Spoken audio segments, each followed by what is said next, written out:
Hello, internet friends, and welcome to episode number 144 of Final Boss TV, your Wild and Gay rating show. I am your host. My name is Adam K.A.K. Bay, and today will be the Frost and Unholy DK show for what may or may not be sad, but hopefully not, the last time I will be sort of merging specs together. So when the second pass, it's going to be focused on like the end of Tomb into Argus for this show, I will be splitting apart every single spec itself. So yes, that means that all rogues, all mages, all hunters, and all warlocks get their own show per spec, which means it'll take me like almost 4 months to get through those, but people have been asking about it for years. So every single spec will be totally its own entity going forward after we're done with these next, this show plus 6 more. Elemental Shaman is up next, for those that have been wondering. But real quick, before we get any deeper, I need to do a big shout out, of course, to everyone over on Patreon helping support the show and making sure it keeps going. And in particular, the assistant producers, Troffles, Ludovicus, Taislin, Dalthier, R4, and Quen. Thank you very much for your continued support over there on Patreon. But if you are interested in more podcasts, they exist. So over on Patreon, I sit down with my guests every week, pre-show, sort of meet and greet style, and these become podcasts. So there's Jace and Hyper and myself for almost an hour.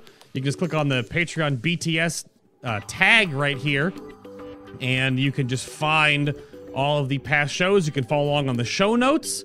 There are 17 or 18 of these now, or it's 18 right now. Yeah, so if you're behind, then you can catch up. Those are all listed right there, only available to the supporters on Patreon. Thank you very much for your continued support, making sure the show keeps happening. But enough out of me. I got 2 guests today. I have one returning. Jace, welcome back to the show, sir. You're not Baby Jace anymore. You're just Jace? Nah, my character's still name is Baby Jace. But you're just Jace now. Yeah, my Twitch is Jace DK, yeah. Fair enough. Well, welcome back. It's been almost 2 years or something ridiculous since we sat down, and it was a different time then. Ugh. Yeah, HFC farm. Oh, yeah. It was the Warlords of Ketchup episode. Gross. DKs have changed a little bit since then, yeah? Yeah, they've changed quite a bit. A lot, actually. Joining you in the fresh meat category, there's Hyperion or Hyper. Welcome, sir. Hello. Hey, how's it going? Thanks for having me on the show. Now, you're here to talk about Arms Warrior, right? Oh, yeah, definitely. Okay. Going the master race. All right, I was making sure. This is an Arms Warrior Fury. We already talked about Arms and Fury before, but just to make sure, we're talking about it again today, right? It's the spec to roll as a Death Knight. Wait. What? don't think about it. If you don't question it, it makes sense. Just let it happen. Just let it happen. Yep. Okay. Perfect. Beautiful. Love it. But well, I'll go back over here. We'll go to the fresh meat here. Hyper, what do you do in the Acros community for DKs and whatnot? What some accolades? Plug yourself real quick here. Well, recently I started making video guides over on YouTube. It's mostly intro guides for anyone looking to get into the spec. It's a great spot to get you started. And then if anyone PMs me or asks me for some advice, I can go into more advanced details, stuff like that. I just like helping people out, but other than that, I just raid, mythic level. That's about it. Okay. How long have you been dabbling in Death Knight? Well, I rolled to Death Knight in HFC. Okay. I was Unholy there, and then I've been playing Death Knight since. Fair enough. I mean, I think there's a weird divide, I think, in how I've understood the community perception of, like, when you start playing a spec, but so much is, like, clean slate, brand new in Legion, that even if you just started playing right before Legion and you've been learning and growing this last 9 months, like, that's significant, because there's so much to digest and learn, and artifacts, relics, and traits, and... Especially with Legion, they changed a lot of things, so it's playing a brand new class, basically. Yep. And how about you, Jace? What do you do in the DK sphere, sir? So I'm a moderator in the Acros Discord. I also make random videos like how to do the frost artifacts, so you don't aren't tortured like I was. How to do, I just post videos of like, high Mythic Plus, progression, Mythic kills from a DK perspective, because a lot of people want to know that. So I mostly do that. I'm just, I moderate from time to time as well. Fair enough. And how long have you been dabbling in Death Knight again? I've been playing a Death Knight since like a little before 4.1, back in Cataclysm. Oh gosh. Very long time I've been playing Death Knight. Were those the iterations of Death Knights back in Cata where there was so much downtime because of the way that runes worked back in the day?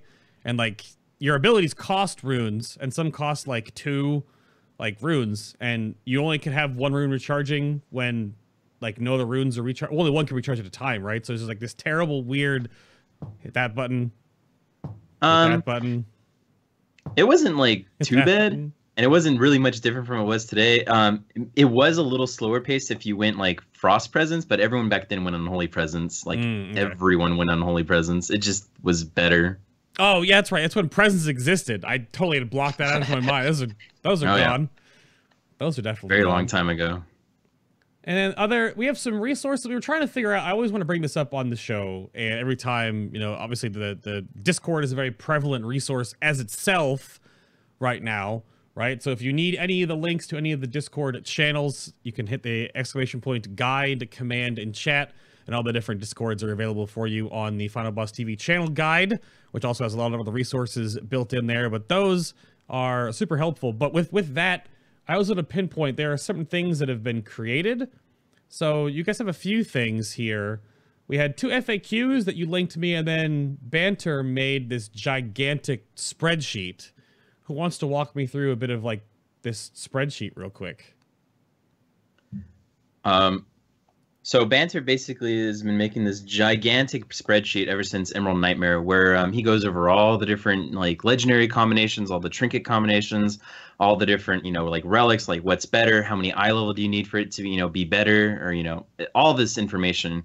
I don't know how he does it. It just takes a lot of time to do. So Banter's awesome when he basically takes the time out of his life to do all this stuff for us.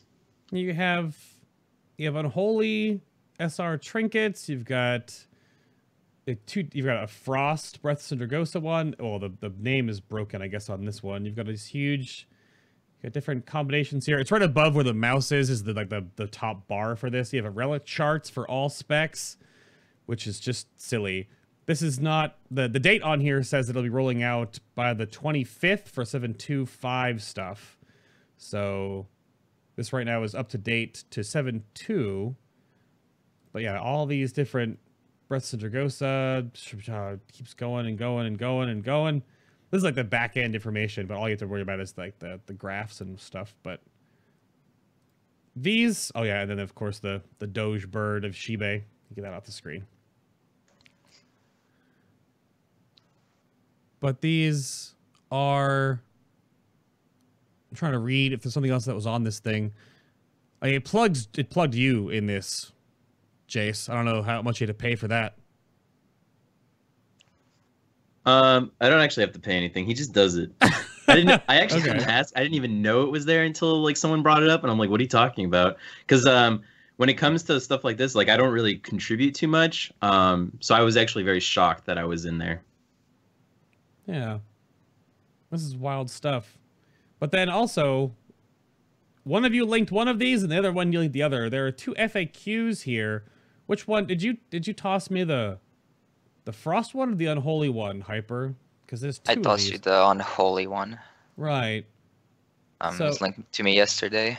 So, yeah. Yeah, these are... So I was like, okay, it's like a little FAQ guide. But then I realized... Let me see if I can get this on screen. 22-page FAQ guide. 22 pages for Unholy. And the Frost one is 23 pages. So these are a little bit ridiculous. Mishi put together the Frost DK FAQ, and then Max Way was working on the Unholy one. So are these... You recently just found these, though, but how good are these as resources? Did either of you find crazy inaccuracies? Hyper, did you see anything crazy with the Unholy one? Or I looked over the Unholy one, and it seemed mostly accurate. There's a few things with Sims which are I don't think as accurate as they could be, obviously because sims are still very early on in the patch. Of course. But I'm sure he's gonna update those, whenever the sims get updated. Yeah, Other than that, the trinkets and legendaries, build, everything seemed accurate in there. Okay. Yeah, these are really nice. I mean, so these are both linked, of course. They'll be in the description box on the YouTube video in case you're looking at these right now. Like, where are the links? They'll always be linked down below. And then you can probably find them in the Discord as well. Are they both pinned anywhere? I thought like one of them wasn't, and one of them was like found to be being worked on. So the Frost one I think is pinned. The Unholy one is not. I think there's someone else working on a completely separate Unholy document. Okay. So. Fair enough. But for right now, these will be definitely linked, as well as Banter's thread, his spreadsheet as well, which will be updated within the week. That'll have more stuff on it. So those are 3 huge resources that DKs can dig into. Is there anything else of note that you want to bring up for aspiring DK players that they can go look for to answer their own questions, or just bother you guys in Discord, right? I definitely recommend going to the Discord and reading the resources and the pins. Don't go into Discord and ask like the obvious question, what's better, Frost or Unholy? Like, okay. Or maybe that's not like such an obvious question, but like, don't go in and asking stuff like that, because people get spammed that a lot and it's annoying to a lot of people. Mm-hmm. You could always try the Wowhead guides. I know that they're pretty decent. I tried checking out the ICV ones, and there's some errors on there, so I don't recommend looking at those quite yet. Maybe they'll get fixed in the future. Who knows? Right. I think word up, Senpai, he was working on, and he has his hands in a handful of them. Like, he does Fury Warrior, Enhancement Shaman, Havoc Demon Hunter. I think he works with other people to make Survival Hunter too. And all weekend, that's all he was doing, is working on those. Outside of recording the video that I did with him. That's just like, so it does take a ton of time to make sure they happen. So yeah, give the guide writers and the curators a little bit of time on the Icy Veins things to make sure they're all good, but they should be. Dang, one person made all those guides? Really? Well, that's crazy. It's like a team effort. I think Word Up does all of the actual hard work, but I know Archie does arms, but he does Fury. Word Up does Fury. I think they work together to make Fury work. I don't know. It's just sharing the load, I suppose, Samwise Gamgee style. So, yeah. That guy sounds like a jack of all trades, master of all. That man could play World of Warcraft on stilts with sticks. He's that good. It's fine. So, patches. And as the show moves forward here, I'm not really going to dwell too much on patch 7.2. It's sort of, we've been in it. We're in 7.25 now. We're going to move forward with that. So some of the tweaks of the show, you'll notice that we kind of like skip over or don't talk about certain things as much. So, 7.25 had some changes, some tweaks. It's a little bit of Frost, way more to Unholy. So I'm just gonna go. I'll toss this over to Hype first. We're gonna go over. Frost had a damage aura, 3%. Then blast radius, as many Frost DKs would be sad about, was nerfed, the trait. However, Rhyme was added for Frost Scythe. Thronebreaker, the trait was changed for Frost Scythe, and that was it. I mean, how impactful were these overall, though? Like, is Frost dead because blast radius is nerfed? Ah! No, obviously it's not. From especially this week's logs, you saw that there's a bunch of Frost DK still doing very well. And blast radius nerf was pretty impactful since it was our hardest hitting AoE spell, and even single target, it came very close to Breath of Sindragosa. So that was definitely a huge nerf to Howling Blast and everything. But with the damage buff, the overall 3%, and then now with the AoE buffs also, Frost will be very situational, I think. It's not dead, definitely not dead, very playable. It does really good damage, but ultimately it will come down to the set bonuses and the boss design. Fair enough. Yeah, that's one thing, you bring that up, it's interesting. On the BTS podcast, we went into this like ridiculously, and overall the course of the show, we'll see this as a trend, that there is a very real possibility that you DKs out there will be playing both Frost and Unholy throughout, at least through Tomb, depending on what your progression focus is, like if you're pushing like really high-end Mythic and stuff like that. So to toss it over to you, Jace, Unholy had a ton of things. Damage aura up by 5%. Dark Arbiter lasts 20 seconds up from 15. The Valkyr Strike was nerfed by 24%, but that's because it just lasts longer, right? So you can put more damage into it the way that it works. Death Coil had huge buffs, more damage, 40% more damage. Cost a little more runic power. Defile went way up, 38% damage. Instructor's Fourth Lesson was tweaked. The Shadowy Infusion for Dark Transformation cooldown reduction buff to 7 seconds from 5, but Sudden Doom procs a little less often. So overall, like, Jay's talking about Unholy. So these changes are pretty good. So the main people, a lot of people think like, oh man, why did they, buff Death Coil, but then, increase the runic power costs, and why did they nerf Sudden Doom? Well, the problem with Unholy has actually been facing since the very first raid of the expansion is that it is completely overcapped on resources. Like, there is never a moment where you are not doing something. You have to do something constantly, and it was actually such a really terrible way to play, which was amplified by the fact that our T19 gives you more resources. So it's like, and all your legendaries are very resource based. So the spec was just flooded with resources. So that the fact that they made Death Coil cost more and they made Sudden Doom proc less, I think those are like really good, quality of life playstyle changes. Very good.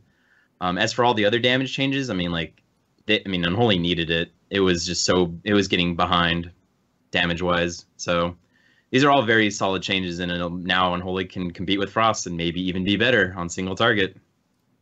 Yeah, I remember from beta testing, Unholy felt like you got into these periods of time where you did your wound and your festering strikes and you broke all your things, and then you just had so much runic power that you just like shotgunned out like a bajillion death coils, like back to back to back to back to back, like between a global or two here or there, which just felt really bad.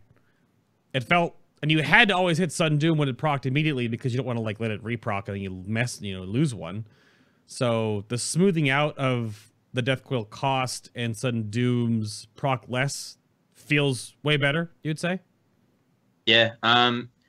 It just, you would have a lot of times where you'd be at like full runic power, you'd have 2 charges of Sudden Doom, and you're just like, I don't know what I'm supposed to do. There's just so many different resources coming in, like all your runes are about to come up, and you're like never sure like what you're supposed to be doing. Like, it just played like crap. I mean, back in beta, Death Coil used to cost 30 runic power, so it was even worse. They made it cost 35 someone towards the end of beta to try and help, but I mean, like it was still pretty, it didn't really do much. And then to throw that over on the other side, because in like the melee sphere, we get kind of like grumpy, or we talk about it, and I opened the show right with the joke about Warrior, but there are a couple of specs right now that just feel super solid. Like, you can rotate a couple of talents around, you can fill the void here and there, but the rotation, the building spending aspect, cooldown, lineup, etc. Frost has been really solid all Legion. So were these little tweaks just enough to like keep Frost where it is and just focus on what it's supposed to be? I mean, you could talk to me about what the DK community for Frost feel about, Frost Scythe probably working with Rhyme. Like, was that a significant change, Hyper? Like, how that all? Yeah, it was a pretty nice quality of life change, because before you would Frost Sight, but you wouldn't get any Rhyme procs off of it. And for your biggest AoE is just spamming Frost Sight and using up those Rhyme procs, with the massive Howling Blast, especially if you stack the triple relic for Rhyme. And it really makes a huge difference on all-out AoE, because before we just had a cookie-cutter build. You were using this build single-target AoE in all situations, and now there's actually going to be options, hopefully, especially with the ring, which I assume we'll be talking about later. Mm-hmm. Oh, for sure. Yeah, I didn't realize that there was that's the whole point of the rings in general. Like, I found out when the Enhanced Showman video was put together and we were working all this stuff like that up until this point, it feels like Legendaries were just like, you had 2, you wore all the time. You might have a third one that you wore for like Mythic Plus and AoE nonsense. But outside of that, we were kind of pigeonholed. But now with the 2 new Legendaries we all getting in the rings specifically, there's a lot of other talent combinations that really could work out really well depending on the the encounter, the thing ahead of you. So I want to briefly go over the new traits that you both were given. I'm just gonna go right back over to Hyper here for the Blades of the Fallen Princes. Anything of major note to bring up about? So you got Thronebreaker, which was nerfed a little bit, or changed-ish, and then Runic Chills, or anything of major note to bring up about the Goldens or the new traits? Well, obviously the first day, Thronebreaker was just broken, or was it the first day? Yeah, and Runic Chills, you could get the Sargeras' Fury down to a very low cooldown with the Legendary Pants, which was also nerfed. It's a really nice DPS increase, just straight damage increase. Thronebreaker does decent. It doesn't add anything to the gameplay too much, but it was just a nice damage boost. And as for Runic Chills, which reduces the cooldown of Sargeras' Fury, it was also just a nice little bonus to it. Sometimes you can get 2 dragons in, or even 3 on longer fights instead of just 1. Okay. But yeah, it didn't change the gameplay too much. It was just a nice little damage buff. Yeah, they're both very passive, and that's... I still sort of fight for this, going back to beta when I was testing. I still don't understand the whole crystalline sword, passive, floaty versions are so lame. They're so lame, at least to me, looking from the outside in. And I don't know if the Frost DK community feels the same way, but like, I mean, because originally Sargeras' Fury was your golden, not a golden dragon. It was your circle. But how much the tooltips are so terrible too, because they don't even tell me how much damage they'd even do. There's no modifier on these at all. But like, how often is Thronebreaker just means that Obliterate just deals extra damage? Basically, yes. Thronebreaker, it does a pretty significant portion of the damage during Gul'dan progress. I had the trait and our other Frost DK didn't. And it was doing quite a bit more. It was doing about 10%-ish of my damage. So it's a pretty hefty chunk. But yeah, it just doesn't add to the gameplay. And as for the floaty swords, kind of tune them out. Don't really pay attention to them.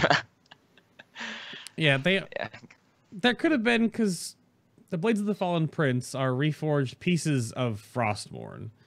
And in nowhere, there's also frosty magic in Arthas, right? But in nowhere in his lore do I remember like him just making other swords anywhere. Souls and frozen things and minions, sure, but where did this come from? I don't know. Kind of a random idea. More swords. Two is not enough. Apparently. Yeah, for sure. All right, then. I mean, that makes sense. I mean, Rune Frost is just higher chance for runic empowerment. I guess that was the one big change. That happened in 7.1.5, right? That all DKs, Blood, Frost, and Holy got their own Frost, or they got their own runic, like, affinity caked into their spec, right? So Frost has runic empowerment, and Unholy has runic corruption. Was that 7.5? No, that was actually in beta. That was a change they made in the beta. Really? Yep. Yeah. Oh, okay. Yeah. This just increases the chance. So now while we have Breath of Sindragosa up, we actually are able to proc, those free procs, and it happens just way more often. Again, it's just a little passive buff. Doesn't change the gameplay at all. Okay, yeah, right, yeah. Because runic empowerment for Frost is just when you spend runic power, you have a 1.5% chance per RP spent to gain a rune, which you would then, of course, just spend immediately if you're in Breath. And then runic corruption for Unholy is you have a 1% chance per RP you spend to increase rune regen rate by 100% for 3 seconds. I don't know if this is a thing anymore, but I know the more haste you had, or something like that, where the more haste you have, it wouldn't be 3 seconds, it would be like a little less than that, because they wanted to give you the same consistent amount of runes, because obviously the more haste you have, your runes regen much faster. I think it might work like that, yeah. Because it's not a constant 3 seconds, but it's like okay. My problem with these with that change where they just made it, all right, so this is what Frost gets, this is what Unholy gets, is that they took away a lot of choice. So back in WoD and in MOP, you had the choice between those two or Blood Tap, and almost everyone high end went for Blood Tap because even if it was like just barely better, the fact that it gave you control over when you got those runes was very significant. I mean, you could bank 2 runes for blood and have a death strike, an emergency death strike anytime you wanted, or you could you know, have runes banked for AoE as Unholy or Frost, which was really nice to have. It was really nice to have that control, and now it's just kind of like you take a mallet and you just, you know, whack-a-mole, and you either get a proc or you don't. Yeah, I mean, there's some reactory stuff to it, but I feel like they wanted to put the rune playstyle as sort of just I mean, Blizzard loves their RPPMs. They love their like little reactory RNG right now. So overall, though, it doesn't really change the gameplay too much. That Frost is locked into runic empowerment and Unholy is rocked into corruption, though, right? You just kind of like, it's just part of how the spec plays now. But, yeah. I wish I would have Blood Tap for Breath of Sargeras, though. Oh, that'd be so nice. Probably that's why you don't have it. Would be a little OP. I see why they didn't put it in. How about the 7/2 Goldens and the new traits for Unholy on Apocalypse? Jace, anything major of note to go over here? Honestly, they all suck. Okay. They do. They actually they're not very good. I mean, like, okay, you get runes back when you APOC. It's like, okay, you know, it's like, all right, I'll take free runes. But like, you can compare the Frost, you know, crystalline swords, or you can compare Thronebreaker with Black Claws, and it's like Black Claws is like okay, it's like barely a thing, and like crystalline swords is like you get 10% more damage, or it's like 10% of your damage. So there's a very big difference in the power of the Unholy new traits and the Frost new traits. Yeah, they suck though. With Black Claws too, it's actually sometimes detrimental, because if you go up to 6 wounds on the target, sometimes your pet might pop 1 and you're trying to Apocalypse and you pop 5 by mistake. So you have to make sure you're at least at 7. Yeah, kind of messes with the gameplay a little bit. How many festering wounds can you have on a target maximum? 8. Yeah, 8. Okay. Yeah, so you're forced to overcap before you APOC, because APOC will only ever pull down 6. Right. I didn't think about that. That is kind of obnoxious. Huh. It used to be way worse. Seebeck in Emerald Nightmare and in Trial of Valor, APOC would pop up to 8. So if we would have had this new trait and APOC was still like 8, that would have been really very annoying. Yeah. You wouldn't be able to control it at all then, because then you'd want to build to 8, and then your ghoul, your A-bomb pops one, and you're like, okay, well, all right, I guess I'm getting 1 less ghoul, because you could cast on the same GCD that it pops 1, I would suppose, and then you just only get 7 ghouls. Yeah. That sounds a little silly.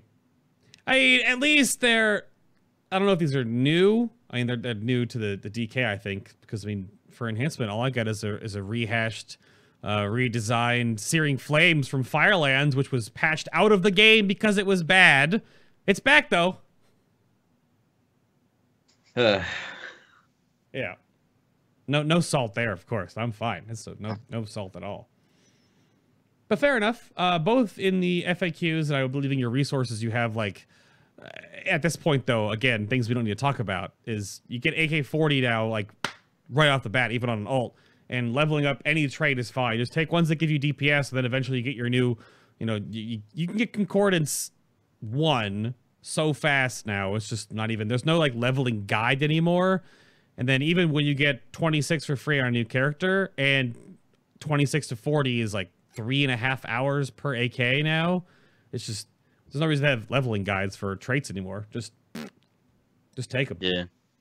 You pretty much just get them all. I mean, does it say you do more damage? All right, just grab it. It really doesn't matter. You're gonna get everything anyways. But I guess the last thing on this one, though, Hyper, what is Frost looking like for relics for Tomb, though? It looks like the relic priority will still be about the same. Blast radius will still be the best, even though it's nerfed. And then, you know, Cold as Ice, which just passively buffs your damage. And then probably we'll be seeing Ambidexterity as the 3rd best one for single target. But the priority hasn't really changed much this patch. Okay. How about for Unholy, Jace? Anything? Change your relic priority? The Virulent Plague trait is still going to be pretty strong. It just makes your disease do more damage, which is already something that's doing a lot. Mm-hmm. I mean, if you can't get that, the Darkest Crusade is not bad, and the Death Coil one is like, that's also like not too bad because Death Coil just does so much damage. But I mean, you want the Virulent Plague one, but I mean, if you can't get it, the other two are like pretty reasonable choices. Okay. And those are available in Tomb, obviously, because there's a whole slew of new relics. I think one Virulent Plague is available on the Shadow Relic off of Kill Jaden, and then you have two Darkest Crusade relics off of Maiden of Vigilance and the Fallen Avatar. So all of the best three relics in that raid come off of the last three bosses. Fair enough. That seems fine. Yeah, for Frost, it will be back to farming BRH. They didn't add the Blast Radius relic, as far as I know, unless they changed it. It was the same for Nighthold. Endlessly farming BRH, hoping on that Titan Forge. Feels bad, man, but... Well, the loot goes up Tuesday. No, next Tuesday. Yeah, the loot should go up next Tuesday, so your boxes will be 920. So, which is a little ridiculous from your to do a 15, it's a Mythic 15, which is like an old 1819. So they're definitely not like super easy until you get new gear. It'll be fine. Right now they're a little challenging. But so discussion topic sides. So there's been a lot of scuttlebutt on like, and as this stream started out with the whole like roll Unholy, that Unholy sucks, Frost is the best, or now Frost is dead, roll Unholy, and like where do each spec, like where do they lie against each other going into Tomb? Because you have the same problem that I think, in the most part, I guess Unholy and Frost have a similar situation with Arms and Fury Warriors, where they're like, well, Arms is way good, it's gonna get nerfed though, so just play Arms, or play Arms for now, then play Fury eventually. So like where do you see the differences between the two specs and how you're gonna play them? Right, Jace, I'll toss it over to you. What do you think so far going into Tomb, literally on Tuesday? Yeah. So my knowledge, obviously, of what I think is going to be good and not good in Tomb is based on PTR testing. So anything could change. Just want to throw that disclaimer out there. Anything could change from today into live on Tuesday. From what I've experienced, though, it does seem like Frost has the somewhat advantage on AoE, specifically Harjatan. Who knows? That boss could be super undertuned. Maybe it won't matter. Maybe you could just go Unholy and it just really won't matter, like how that bird boss and HFC didn't really matter what spec you played because it was so easy. But it does seem like if you want single target damage, it does seem like Unholy is going to really provide for that. Now, maybe some fights will have some cleave and it'll look like Frost is doing a little bit more. But back in Nighthold, we funneled a lot of gear to our rogue because single target damage on a lot of the bosses at the end was so important. And so like if you really want single target damage, I think Unholy is going to be where it's at. Okay. And its AoE isn't even that bad, so it's like it's still pretty good. Right.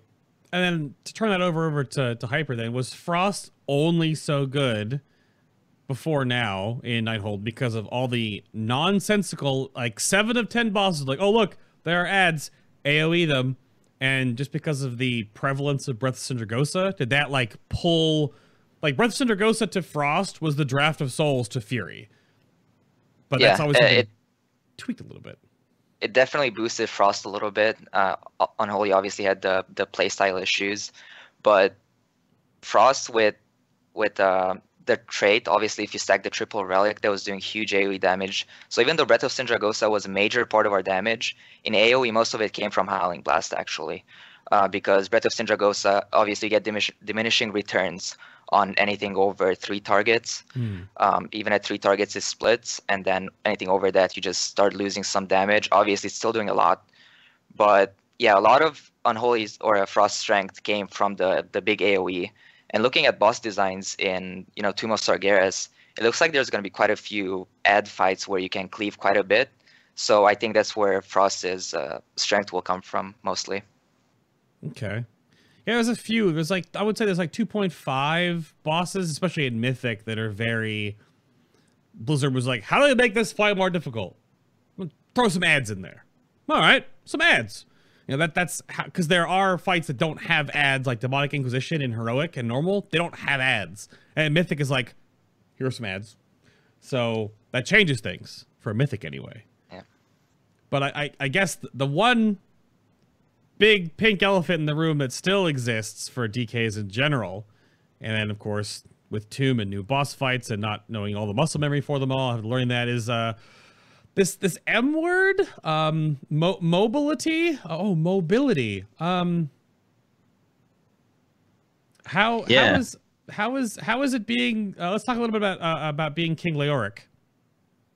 So, the biggest meme when it comes to Death Knights ever since beta, when they took away Death's Advance, was that DKs have like no mobility, and then they added in Wraithwalk, and everyone kind of just shit on Blizzard and were like, wow, this ability sucks, you're pacified, like it's, you know, longer cooldown. It's just so, you know, everyone hates Wraithwalk, and, you know, I'm not the biggest fan of it either.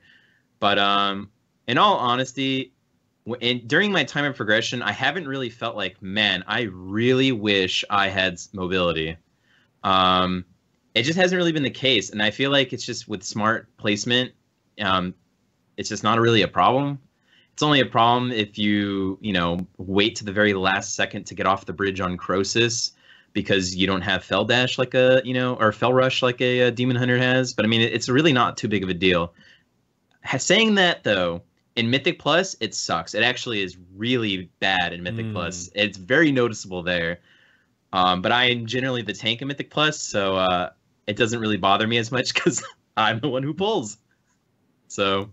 whenever I'm DPSing, it's really noticeable because, you know, the pull is already halfway done by the time I get there. I'm looking for the talents again because I thought I totally forgot something. Weren't there? I thought I guess these are gone. No, they're not gone. Okay, yeah, there's White Walker and there's Lingering Apparition. So, yeah, looks like Unholy has the talent to go faster during Wraithwalk and the reduced cooldown, and Frost has the damage reduction and the AoE slow if you talent them. Are these important to talent for extra whatever, or?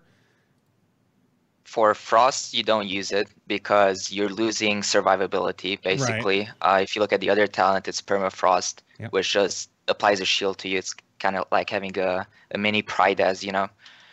It's pretty nice. And then for Unholy, it's kind of the same. You lose out on AMS power if you choose to get more mobility. And yeah, I definitely agree with Jace here. Mobility is not that big of an issue, especially in Nighthold. You know, it's been the meme that melee don't really have to do anything. But yeah, as long as you position correctly and you kind of preemptively move sometimes, for example, on Gul'dan Fires, I sometimes start taking a step to the side before the fires even come in. And it's not that big of an issue. Now for Tomb, again, it will come down to boss design, depending on how many mechanics are actually targeted at melee and how far we have to run out with them, things like that. But for Nighthold, it hasn't been that much of an issue. Okay. It's a 45-second cooldown by default, Wraithwalk is. I mean, thematically, it's neat.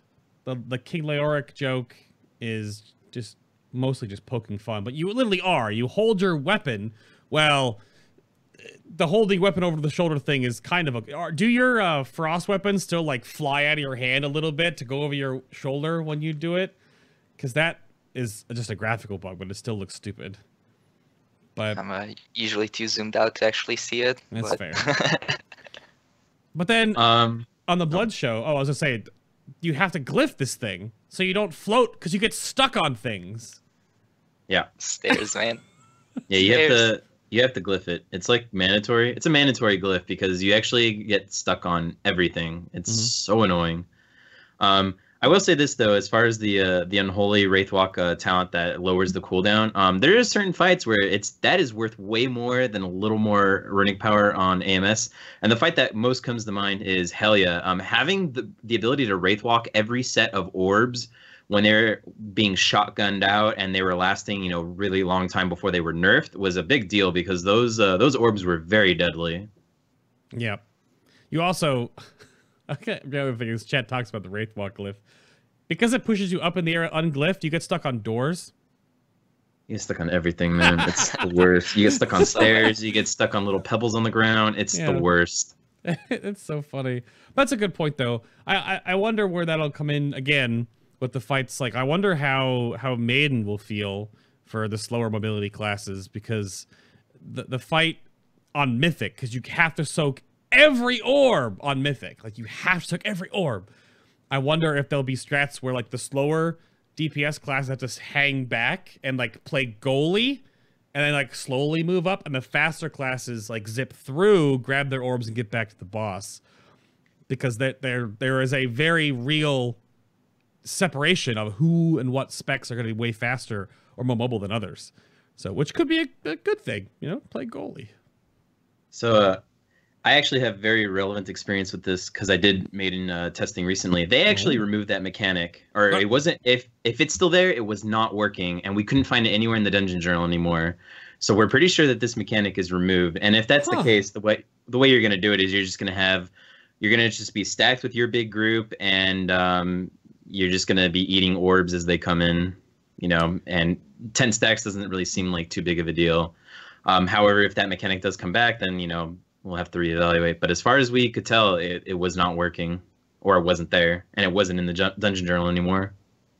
Huh. So, I've heard about some mechanics being removed in the PTR cycles on the bosses. That's, I guess, unfortunate. But like, I wonder if they couldn't get the things to work properly. They had to remove things. I don't know. Hopefully, geez, hopefully, Desolate Host even works on Tuesday. Oh God. Because it didn't. It was tested like half a dozen times, and I don't think it ever worked, from what I was told. So, and that Desolate Host on Tuesday. So, good luck. But I guess now moving over to the DK community as a whole. And chat, you can join in on this if you'd like. But, and to go back into this, as I prefaced a little bit earlier, and now to talk about this now directly, do you foresee you playing both Frost and Unholy in, let's say, I guess Mythic Tomb is more relevant, because I don't think on Heroic it'll matter too much. You'll play whatever one you play better, whenever you can have more concordance, and whatever you pushed more to that.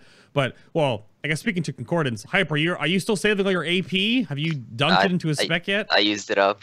Used it up on Unholy. Unholy? Yeah. Oh, no! Okay. Now grinding Frost. Well, my plan is just getting both up there to, you know, above 55 at least.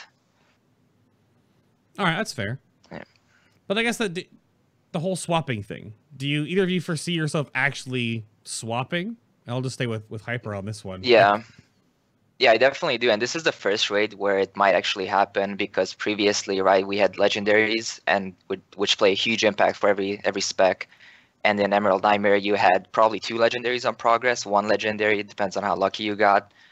So you couldn't really swap specs, even though we ended up having to midway. Well, for some people after, I guess. Mm-hmm. And for Nighthold, Frost was just so much better that we didn't have to swap. And since the specs are so balanced, it seems like for this raid, it seems like it will be the first raid where we might need to play both specs. And this happened in previous expansions where, depending on the boss, you might have to go Frost or Unholy. You know, whichever is stronger for the fight. And yeah, I definitely foresee, you know, having to swap. Okay. And then I guess the follow up on that too, Jace, are the play styles, skill caps, ceilings, whatever, aren't super different between Frost and Unholy, right? I mean, going from a really smooth sort of builder spender in Frost and then having a little bit of pet management for Unholy, it's not like way too different that you can't pick that up if you haven't done that before, right? There's not even really pet management. You can put your pet on passive, have it attack boss, and then just kind of forget about it. I mean, and like you can treat like Dark Transformation as like a, you know, another cooldown that you use. So sure. It's not really too much pet management if you're if you're just trying to pick up the spec. But yeah, the specs are a little different. I mean, you know, Unholy puts up a wound on a target, and then you have to pop the wound on the target to get like resources and damage. So they both played pretty differently. But I mean, you could just spend like a day even on like older raids and heroic or mythic, or even just in Mythic Plus, just to get a feel for it. I mean, because that's how you're going to get better at it. You just have to play it, and it's just the way Legion has been. You know, it's like Fisher Price, my first, you know, DPS class. You pick it up pretty fast. Okay. Then I guess what would you both say the spec would be? Like, what's their niche then? Because everyone always brings up enhancement versus elemental, and how I don't just spec elemental, say, for AoE, right? I don't respec to enhancement for like single target damage, right? Like you just never do that. So is there like a different echelon that either one would excel over the other that would be your reason for swapping? Jace, what would you say is Unholy's? Unholy I think it's gonna just do so much more single target damage, especially on like, you know, short burst phases, because the Arbiter only lasts 20 seconds, right? So all of your burst is like in 20 seconds, and I think that's gonna be a pretty big deal. On any fights where you really just want boss damage and like slight cleave, whereas like on like if there's another fight like Gul'dan, you know, maybe Frost might be the thing, because like Frost did considerably more damage than Unholy on, you know, like the big eyes and stuff like that. But I think single target is going to be like Unholy's like little thing, and then on any fight with like a lot of AoE, like hard to 10, I think is going to be Frost. Once again, unless they undertune it so much where it doesn't matter what you play. Right. And then Hyper, would you corroborate? Would you say you'd rather play Frost on AoE nonsense fights versus Unholy? Yeah, definitely. Frost. One big issue with Frost is that it gets extremely punished if you get mechanics during your Breath of Sindragosa. If you have to run out and it falls off, and since that's a huge chunk of your damage, with Unholy you just don't have that. You have Arbiter, it's a 20-second cooldown, or it lasts 20 seconds. You don't get as punished as Frost, but with Frost you definitely have the burst AoE. You don't only have to ramp up your dots and, you know, spread it to all the targets. It's a very instant AoE, and yeah, definitely fights like Harjatan where you need to kill a bunch of small ads, it will be probably the stronger spec. Okay. Fair enough.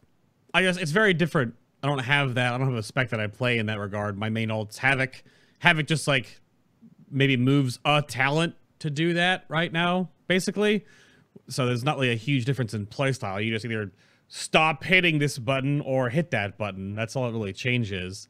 But if you have two different melee DPS specs in the same tree, that's what we talked about on the Arms and Fury show, with has similar problems in back and forth like Unholy and Frost do again, is that Arms AoE, which has been nerfed a little bit, like Trauma got nerfed, their set bonus got nerfed, they took some hits, they had to.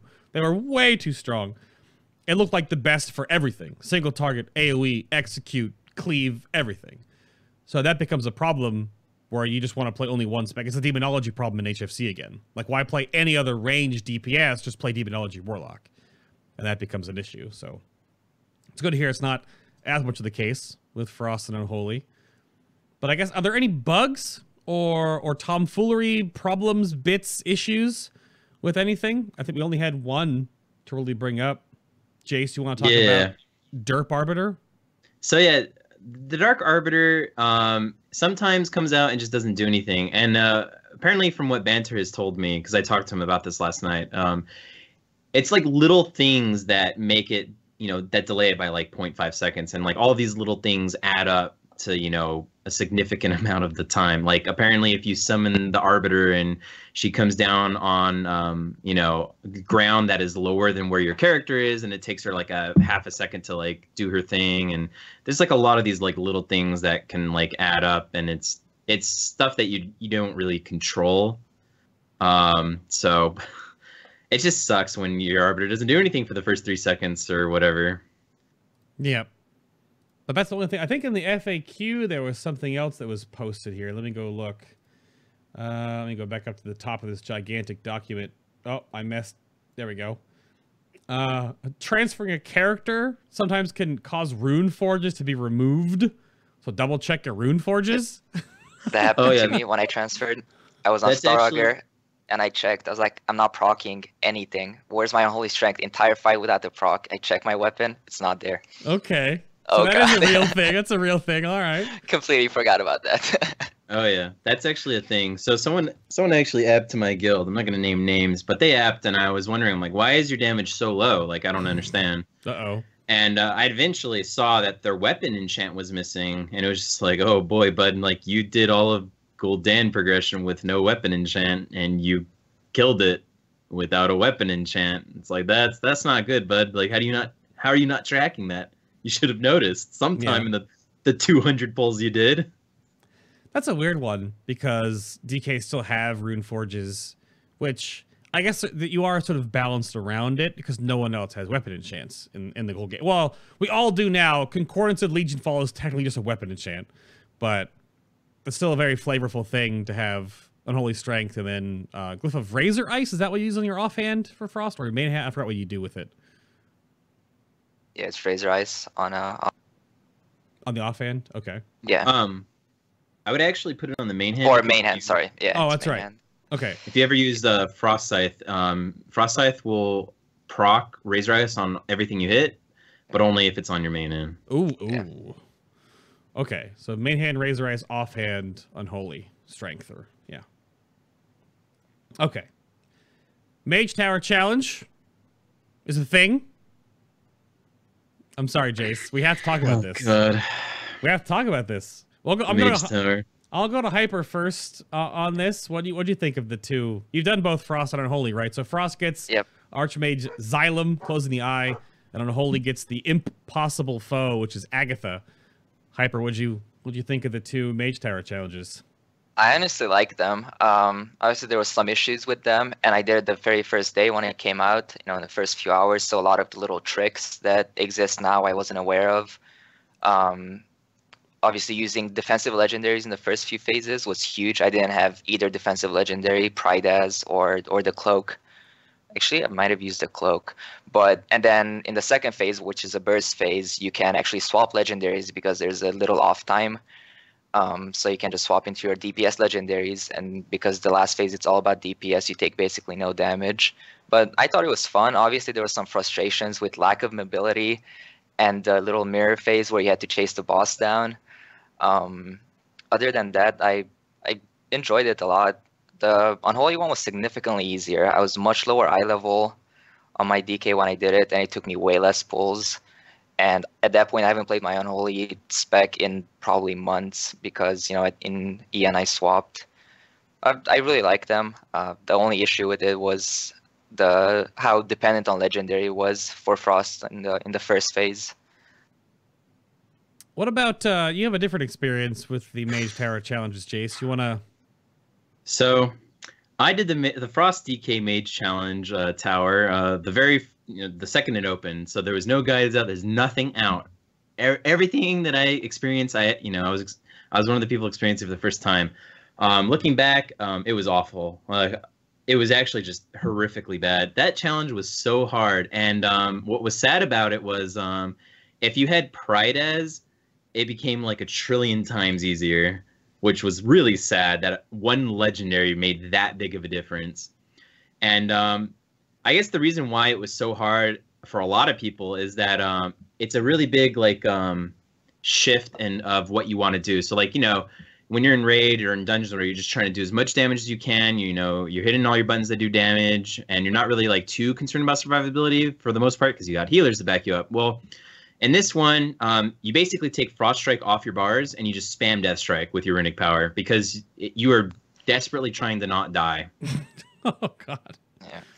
I mean, that's really it. That is the key to that challenge. You just hit Death Strike over and over and over again, and you have to abuse Dark Succor. Whenever you kill a mob, you gain a buff that makes your next Death Strike heal you for 20% of your health or something like that. Mm-hmm. It was bad. It was really bad. I had a very bad time with it. You also tried. I was trying to get you to talk about the whole recording fiasco that you also did. So yeah. when I did the Frost one, I was recording it so I would have, be able to do a guide and be able to show you just, the raw audio of me doing it. And when I killed it, I was basically just cursing the whole time, saying, like, fuck you, Xylem, all this and that. It was really bad. I was very mad. And then I wanted to go do the same thing for Unholy. I was like, all right, I got Frost now. Let me go do Unholy. And when it came to Unholy, I knew it was easier because that's just what everyone was saying. Everyone was like, oh, I got it on my 890 DK. I'm like, okay, it's easier.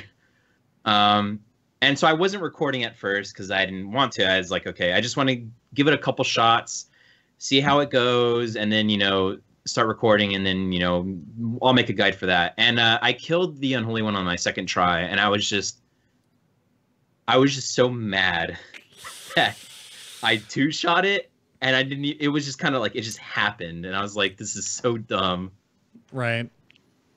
Yeah, I did enhancement in like 5 on my 5th, which is just a CC fest. You just, whenever Sigrun talks, I'll turn into a frog! And then just go back to the other 2. And then I did Havoc in about 12.5, so I've done Closing the Eye. But as a Demon Hunter, people get, I made a video guide about Havoc, and there is some salty Frosty Ks and Survival Hunters in those comments. Because, oh, look at this idiot, just one blurp and all the shards die, and he just fell rushes across the room. Yeah, but there are plenty of polls that I didn't record that I was live streaming at the time where I'll like, oh, is he over there? And you use one Fell Rush or a Vengeful Retreat towards what you think is him. Oh, he's not there. And you can't get across the room and you're dead anyway. So just because you can Fell Rush across the room doesn't mean that it's totally like foolproof. If you still... Oh, but it's way easier, trust me. Of course. It's way easier. The biggest thing I think is you double jump out of the ice shards. That's the biggest ridiculousness of I think the challenge, because you double jump and you just glide over. Like no one else could do that. Yeah, that was one of the harder parts for Frosty K. Right. And the first phase, someone said in chat, it was a healing check. It wasn't even a DPS check. As a DPS you want to do, usually it's do as much damage as you can. This is like, nope, forget your DPS, just heal, and you'll make it out eventually. Mm-hmm. Yeah. Yeah. The shards were bad too. It's really bad. Like warriors can this guy's saying warriors can heroic leap out. Like of course they can. Why wouldn't they be able to? Of course they can. But like if you tried to tab target the shards, you would tab target the one behind you. If you tried to click the one in front of you, you would still click the one behind you because that's just how it worked with your camera. It was a nightmare. It really was a nightmare, and you had to kill them one by one to get out. I mean, you would go in it with like a Rhyme proc. You would want to just get a quick howling blast off on them, but it sucked. Right. It really sucked. Yeah, they're interesting. I think it's the first time Blizzard's ever done this, and it's funny. We ask for like everyone's like, well, I want my own green fire quest, or I want my own rogue dagger quest, I want my own legendary solo quest, and they give us some of that right through like the Class Hall campaign. The artifact campaign leading into the Mage Tower challenges, but then they're not individualized. There are, 5 for all the DPS, 1 for tanks, 1 for healers. So, and the healing one is super long. It's wicked long compared to the DPS ones, unless you're like a Holy Paladin that does tons of damage. So they've done a little bit of that, but it's funny how we ask for these things and then we get it, and then there are all these weird problems that arrive, right? And there's some weird nonsense happening with the Chromie challenge now, too. The Chromie scenario, the different specs, or some heirloom trinkets are having unique effects in that scenario, too. But I think the thing that should happen with the Mage Tower challenges, though, is after you beat it, you should be able to re-queue as it as a different spec and see how that would work. That needs to happen, because that would be neat. Or just being able to redo it, because I also had a recording hiccup, and I was like, "Oh, it's fine. I'll just redo it." And I get out of it, and wait, this is one time only. What if I wanted to try out something different? Just for fun. Right. I can't. Yeah. Yeah. I don't know why that's not a thing, but anything else to go over for the first half of the show, or good to move on?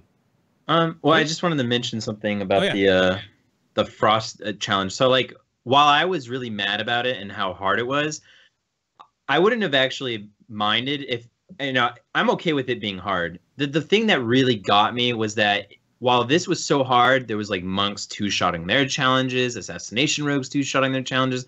There was like this massive disparity of difficulty, and that was really the problem. Yeah, that was what really got me. Is like, well, this isn't this hard challenge for every spec. It's this hard challenge for some specs, and this like, you know, freebie for others. So it's actually not what you advertised. Right. And then of course have you both done the tank challenge as blood, or have you? Okay, because then that before any of the nerfs or after it was nerfed like 12 times.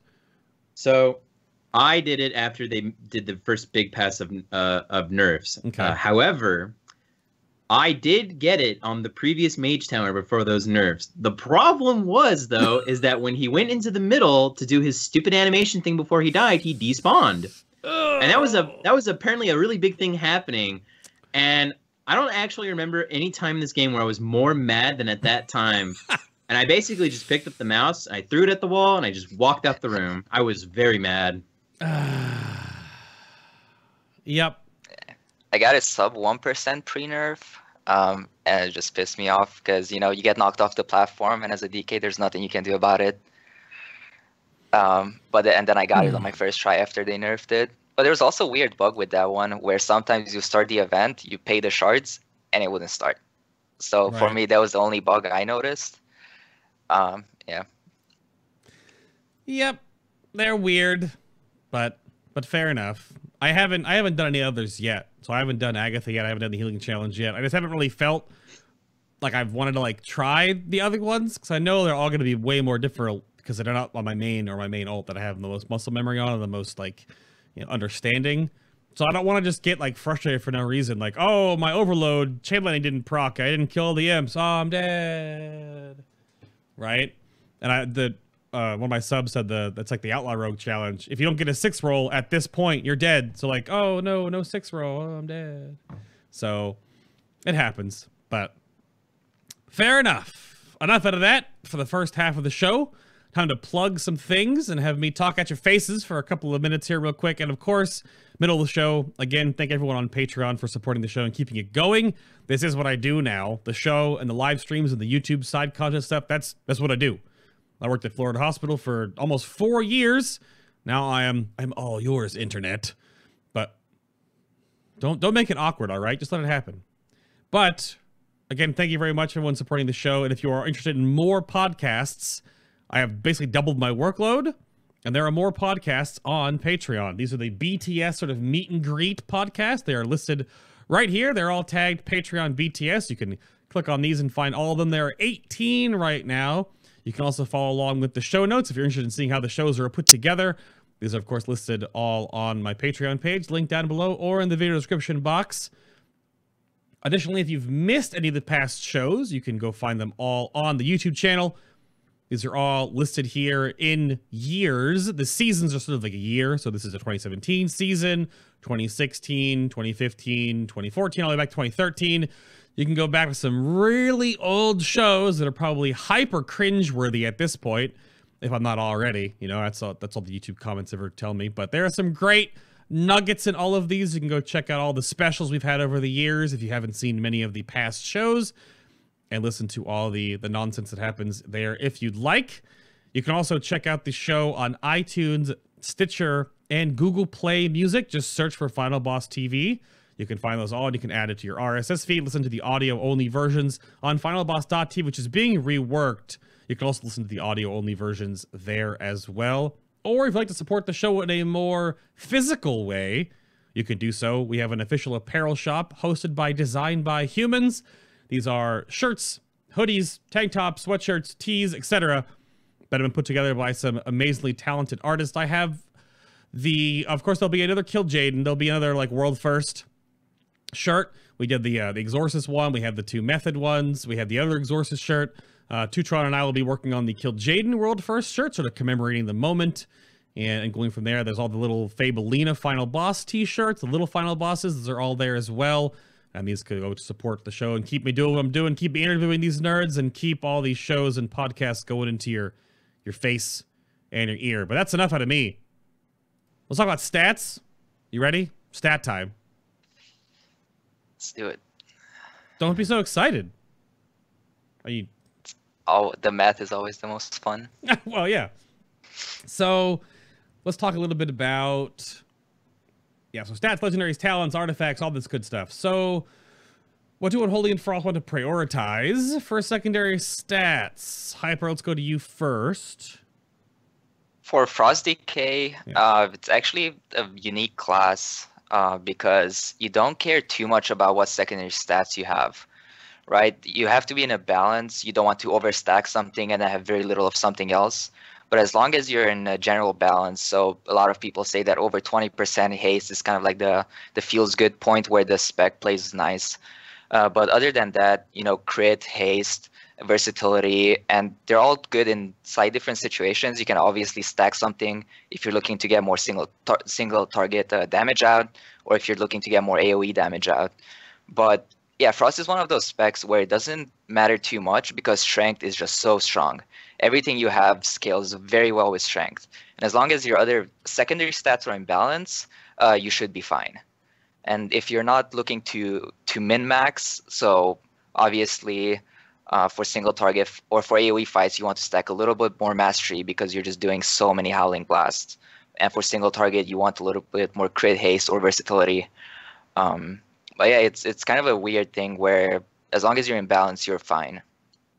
Okay. So I guess the question always comes up about haste for DKs and rune regen. Is that more of a thing then for Unholy than Frost? It's also for Frost, and that's where the 20% comes in. It's not a soft cap. I've played with 15% haste, 25% haste. And yeah, 20% is about where the spec feels fluid, but it's definitely not a requirement like for some other classes where you need to have this haste for a certain thing to happen. Okay. It's like a feel-good point. Like Enhancement Shamans want 25%. That comes out of GCDs and Doom Winds and Ascendant stuff now. So, all right. So there is like a feel-good point there. What about Unholy then? Jace, what does Unholy care about stat-wise? So before I talk about that, I just want to go back to the Frost and the stats. Sure. Just to reiterate that you don't need 20%. Like I did most of my progression with like 15% haste. So I mean, like you could do either. It's not like a requirement. It's just more haste means that you get more GCDs and you get more a faster GCD and more runes. So it just feels a little better. But I mean, you can go lower. It's not like a hard requirement. As for Unholy, so you have like a lot of options. Like so, Mastery increases all of your shadow damage. Increases your plague damage because that's all shadow damage, your arbiter. But there's kind of like a debate where like, okay, if you have more haste, your arbiter gets more casts off and you can, you have a faster GCD and your runes come up faster. If you have more crit though, maybe your arbiter will crit more, especially towards the end when she's doing the most damage. If you get like her last 2 casts are crits, like that's an insane amount of damage. So it's like, there's kind of like a lot of debate on like, do we stack a stat or do you want more of a balance? Banter is doing a lot of sims now that he's finished all of his school assignments. So he's going to be able to answer that question a lot better in the coming days. Okay. All right, sounds good. I have to bring this up now on shows ever since they became a 900 eye level. Crafted necks, are either of them... the jewel crafted necks worth it for Frost or Unholy? Because there are some classes, some specs that are outliers now that they go, 900 eye level is pretty good. Because Obliterum was hotfix buffed at the end of the patch cycle to go up to 900. So, crafted necks, anything for Frost? For Frost, I don't think it is. Even for Emerald Nightmare, I didn't use it. I didn't honestly look too much into it, and I have a 925 neck, so I'm not going to switch that out. Okay. But yeah, if it's like broken amount of damage, might be able to use it, but I honestly don't think it will be too useful like for other classes. Okay. I mean, depending on what you have. I mean, if you have like a 905 or 910 neck, I definitely think a 900 neck could be good, could be solid. Especially if you want like a shit ton of mastery or something. For me specifically, I haven't really like given it too much thought because I have like a 920 socketed neck, so gear fed, etc. But I mean, like if you have like a 905 neck, yeah, I definitely think a crafted neck would probably be better because the socket. Right. Yeah, the crafted necks are deceivingly good. Again, no primary stats on jewelry, and the crafted neck has 1 secondary stat. So, and the socket, which is just silly. A lot of the equip effects don't really do a whole lot, but it's just the raw secondary stat is possibly super strong depending on what your spec needs or what your current stats are. So, and I guess you get nothing was mentioned about any of these priorities changing for Tomb of Sargeras. I don't think anything's gonna like suddenly become a thing. I think I read in chat that there's haste breakpoint possibilities for Unholy because of tier 20. Is that a thing on the horizon? Yeah, I think Banner said that it's going to be a thing, but he's just not like sure like what exactly that's going to be yet. Okay. I mean, if you're a Death Knight, stay tuned into the Holy Discord, and Banter's going to update the pins, and he'll update resources. Like all that stuff is going to be updated. Okay. Yeah. The date on that is by the end of this week, I think 25th or so. Just needs the time throughout the week. So, okay, fair enough. So I guess that moves us into to tier sets then. And just to breeze past tier 19, because tier 19 is sort of what you have now, but we'll be moving into tier 20, like full on. You've got the Dreadworm breastplates, the Dreadworm armor set you have right now for Unholy and Frost. Unholy's gets 2 pieces, causing a festering wound to burst. There's a 10% chance to activate Runic Corruption. And then Death Coil's, the 4-piece Death Coil has a 50% chance to infect the target with a festering wound. And the one question I had here to follow up on was is it per wound has a chance to get Runic Corruption? And how is the Unholy tier 19 worked out as you move into 2? It sucks. It's actually it's just not good. Like the tier is not good. I mean, like it doesn't impact your gameplay as much. It doesn't give you like a damage increase. Like the Frost tier 19 is insane, but the Unholy tier 19 is not that good. It's like it's just not good. Yeah, and since the best legendaries will probably be chest and shoulders, looking at this point, you can't do that 2-piece plus 4-piece nonsense like some other specs can. And because you just gain more damage out of using the legendaries rather than the 2-piece. Okay. So then Frost is sitting on there, 2-piece. Obliterate has a 20% chance, increased chance to proc Rhyme. And your 4 pieces that Howling Blast will generate 6 runic power when Rhyme is active. Yeah.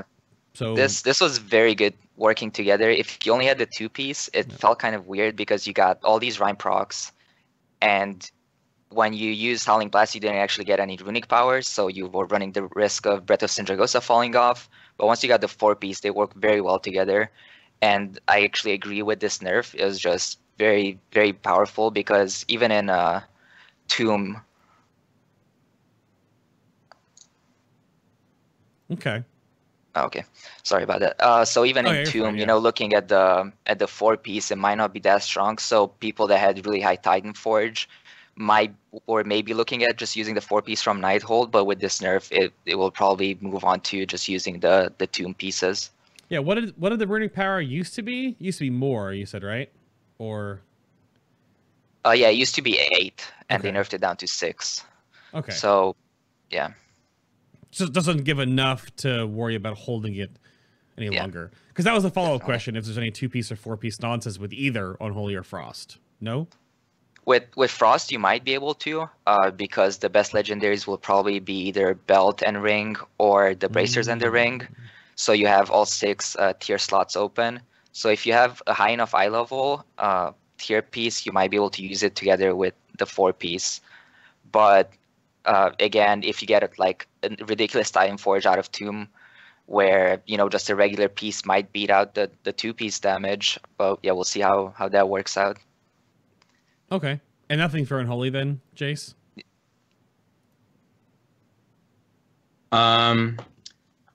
Yeah, I don't know. I don't think you're gonna really play the old 2-piece for Unholy. Not worth it, unfortunately. Yeah, I don't think it's gonna be worth it. Okay, then tier 20. I mean, oh, go ahead. If you have to use shoulders, then I mean you just can't. And so I just feel like it's gonna be good. So you're looking at tier 20 now, the new kids on the block here with the tier 20 sets. So we'll go back to Unholy then.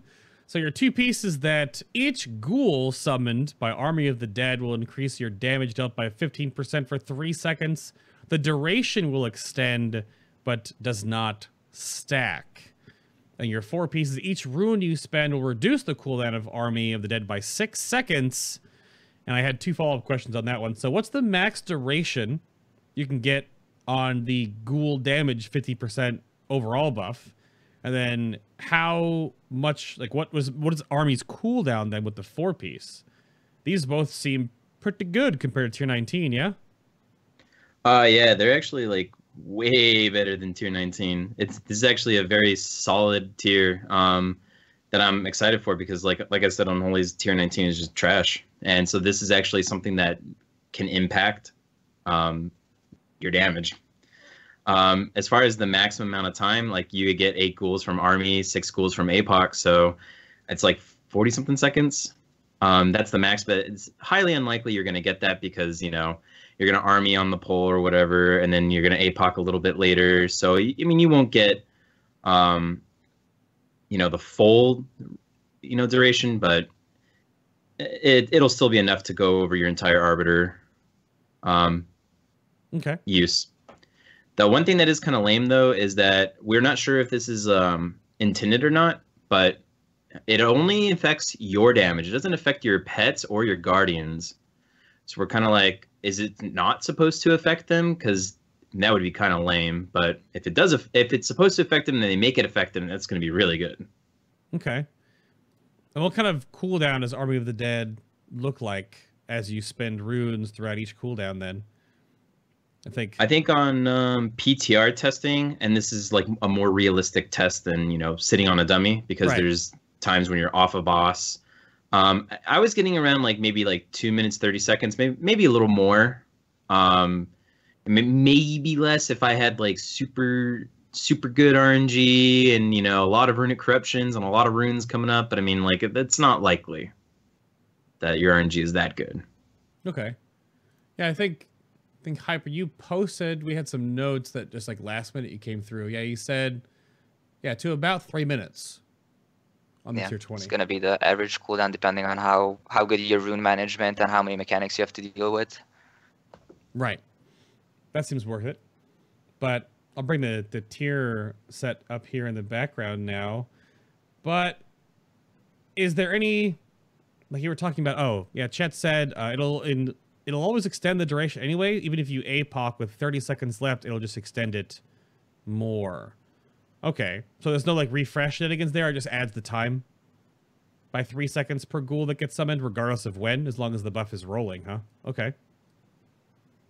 That seems pretty potent. Yeah. It does say your damage, so I'm assuming that it's not going to actually affect your pets, because it's not.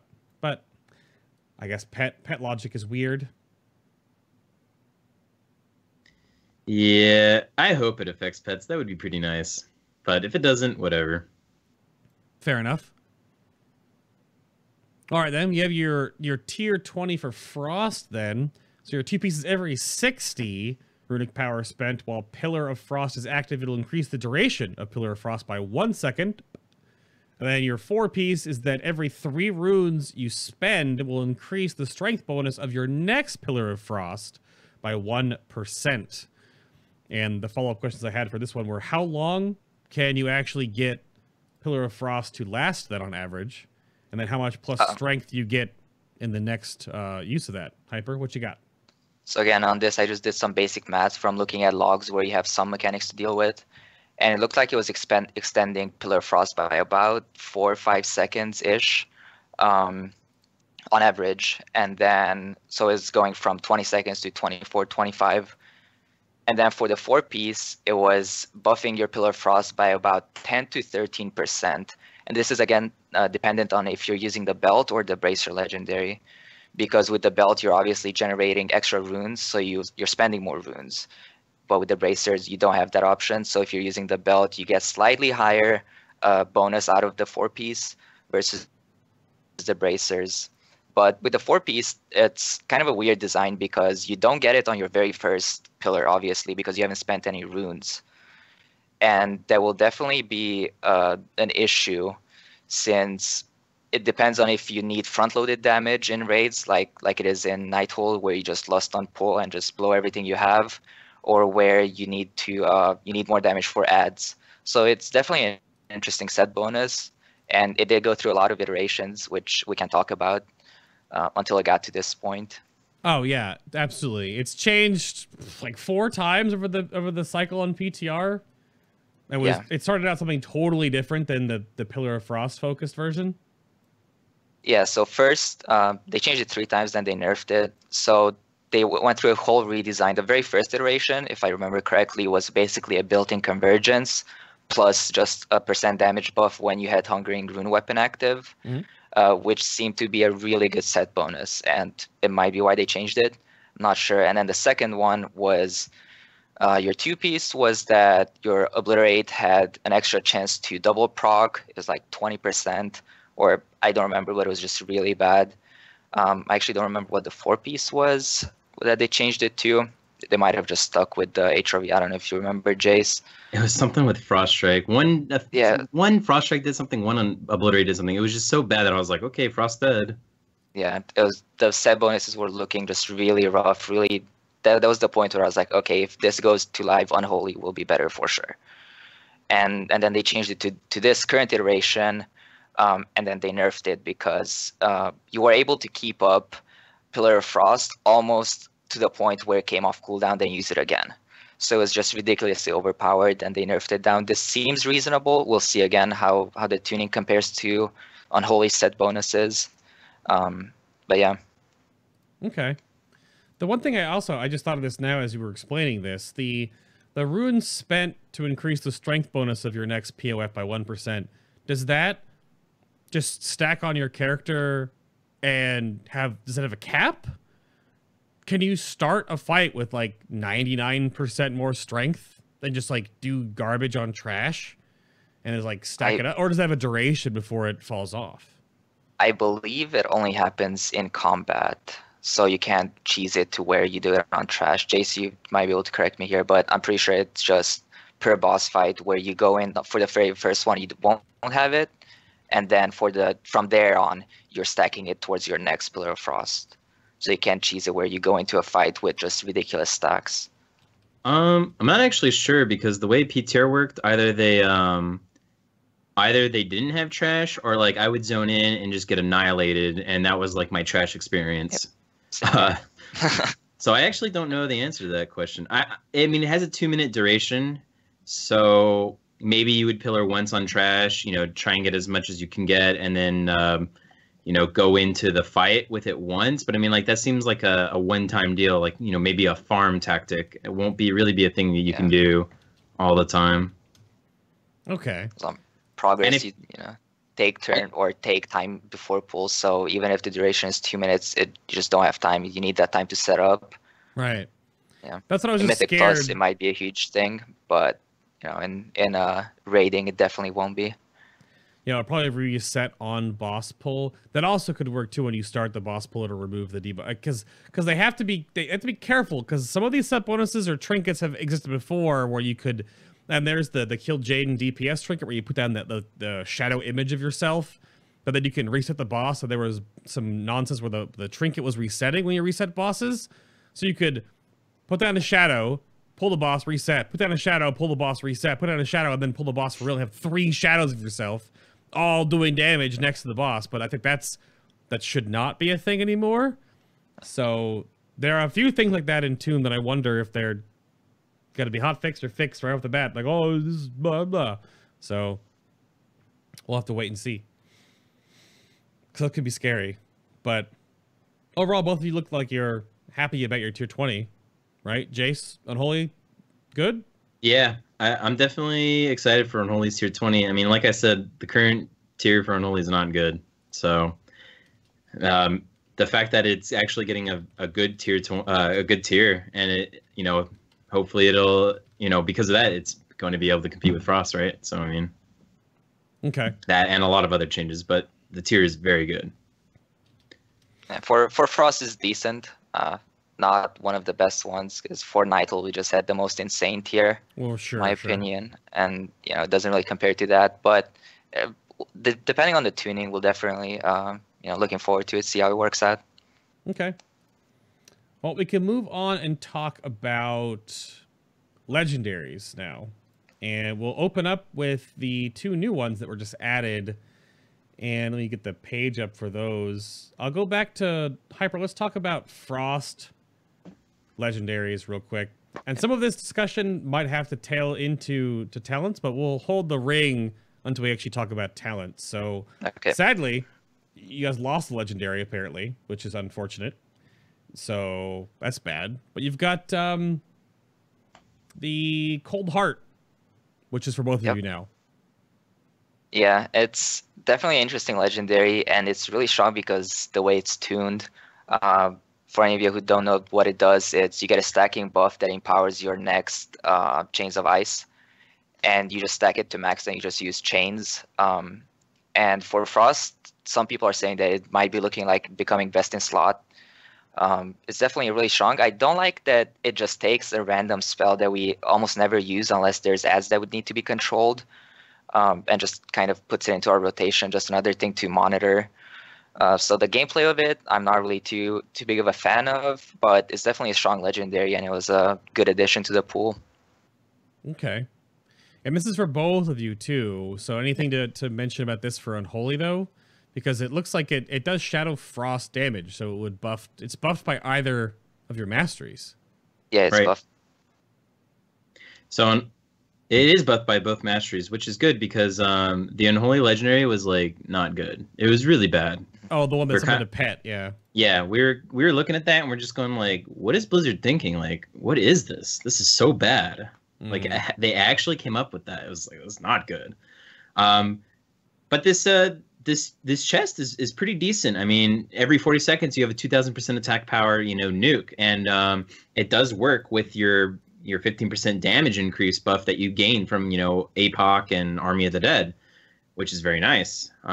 So that's another thing that you can use, and you can stack it with that. You can stack it with Fallen Crusader, and you just get a nice big single target nuke, which kind of goes into the whole, Unholy is doing really well on single target. Okay.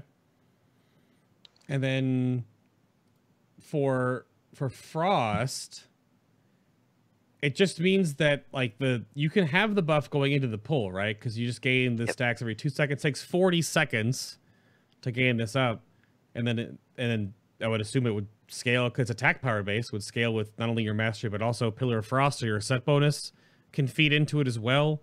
The more strength you put into it, the more attack power you put into this. So, are you both looking at using the chest, or? If I get it, I will definitely give it a try. One big difference between Unholy and Frost is also that Unholy gets more mastery point for point, so it scales higher with the chest. It scales better with the chest than Frost because we get slightly less mastery, and it's obviously buffed by mastery for both specs. So it's definitely more of a, it will be more useful for Unholy, but for Frost, it might become a pretty good Legendary as well. Okay. Seems good. This is fair enough. It's weird. I don't think every other, they did this with a few of them, like the gloves for Shaman now are shared, and then of course the rings are shared across the whole class too. But I think Warlock still got individual ones or something like that, or Druids got individual ones for specs, and then just they got their ring. So not all of them did this, but they were definitely more earlier on in iteration that we're going to spread out because we had 2 different ones for Elemental and Enhancement too, so they've changed those. But to continue down the Frost path of Legendaries, what kind of hierarchy then are you looking like outside of that? What else you got to note here, Hyper? It hasn't changed the hierarchy too much. Obviously, it's going to be a really good Legendary, so just straight up jump to the, in my opinion, S tier of Legendaries, up there with the Bracers and the Ring. The Belt is kind of a weird Legendary. On Progress, most people use the Bracers for consistent damage, and then on Farm, they use the Belt because it's just more of a parsing Legendary where sometimes you get lucky, sometimes you get unlucky. So I will definitely be seeing Frost DKs using the Ring, which gives double HRV, and then probably either the Bracers or the chest, depending on how well the chest is doing. I haven't looked at logs in the today or yesterday, but according to the early logs, it was doing pretty well. And then obviously we'll talk about the ring, which just, you know, actually gives us options later on, which is obviously a really good legendary for Frost as well in certain situations. Other than that, most legendaries are kind of in the same tiers as they were before. It hasn't changed too much. Yeah, because it has, like, Seal of Necrophantasia really feeds into Breath. But then, you know, the wrists still look, I mean, more power is in Pillar of Frost, so why not even have more power in Pillar of Frost, empowering the wrist even further. So I guess nothing else of note here. The helm has been nerfed so many times, so the helm sort of fallen into obscurity at this point, or?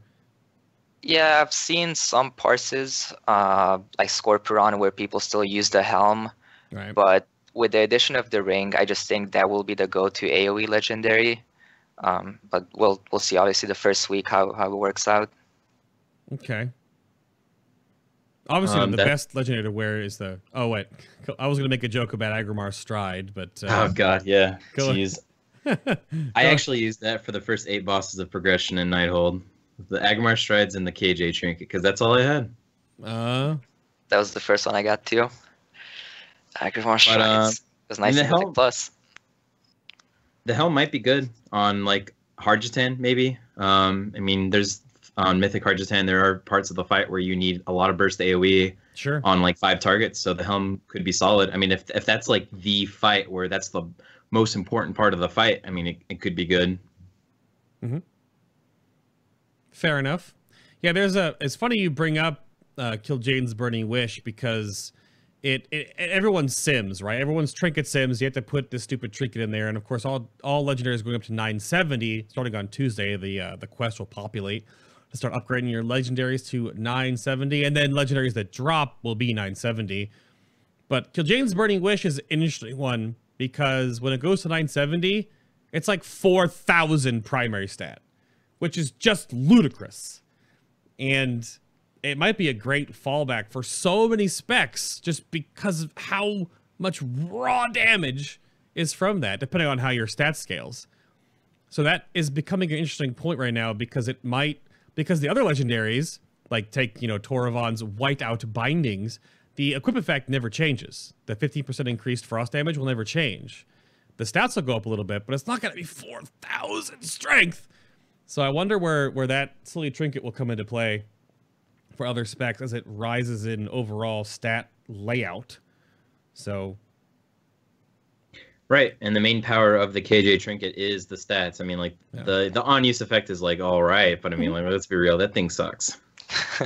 It's only good when you get to, it's only good when you get to actually use it on, like, I used it on my Resto Shaman last night when you pull Ottoman with all the horses and stuff up, and it does, like, 20 million damage. It's like, oh, okay, sure, but, like, outside of that, it's nice in Mythic Plus.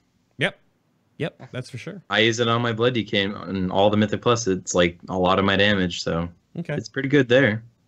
So swapping that over then to Unholy's legendaries. I had the wrong page up there for a moment. What about... So Cold Heart is a thing, but then how are other legendaries looking for Unholy then, Jace? So like the shoulders are now good, right? They were on PTR or on beta, they were like 100%.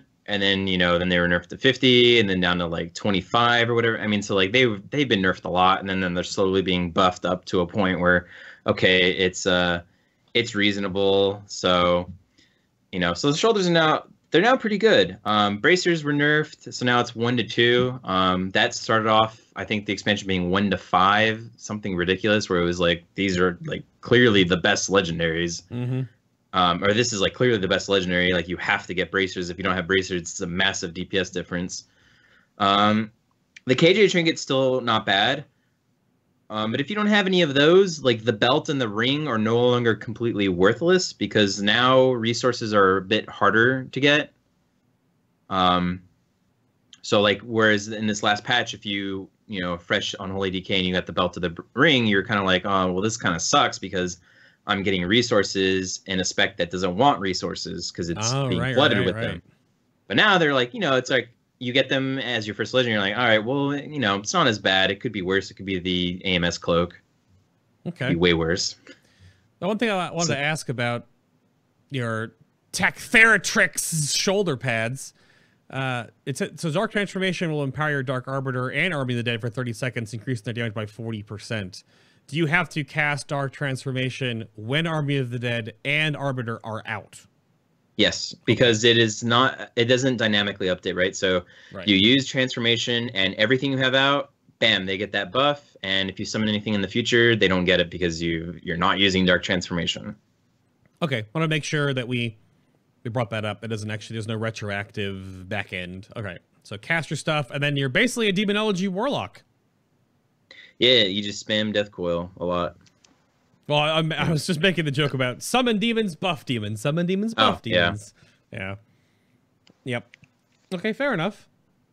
That seems to make some sense there. It's interesting that some of them have risen from obscurity, which is good. Because for some specs, though, resource generating legendaries like the Fury Warrior Helm is just like so good. Because and then the Ring for Havoc, which has been nerfed so many times. Poor Ring, Havoc Ring. You silly thing. Now it's like what 1 to 6 Fury now for Chaos Blade is so low. It was like 12 to 25 when it started out. How the mighty have fallen. But the resource ones are interesting because they're either really good or really bad. So it's good to hear that Unholy has some options there. And trinkets? Any trinkets of note that you want to bring up in Tomb of Sargeras that are looking really... Because there are weird ones in Tomb of Sargeras. But, I mean, Hyper, do you have anything you guys have figured out for Frost on the trinket category there? Trinket-wise... Honestly, Convergence might still become or stay the strongest trinket. But for Tomb, I don't know. I don't really like the trinket design too much for Tomb. The Engine of Eradication, I think it was called, the one that gives mastery and then procs strength, and then you pick up these little orbs and it extends the duration of the buff. On PTR is looking very strong because you could extend it to like 30 seconds, ridiculous amount, and you just have a ridiculous amount of strength. And since Frost scales very well with strength, it was pretty good.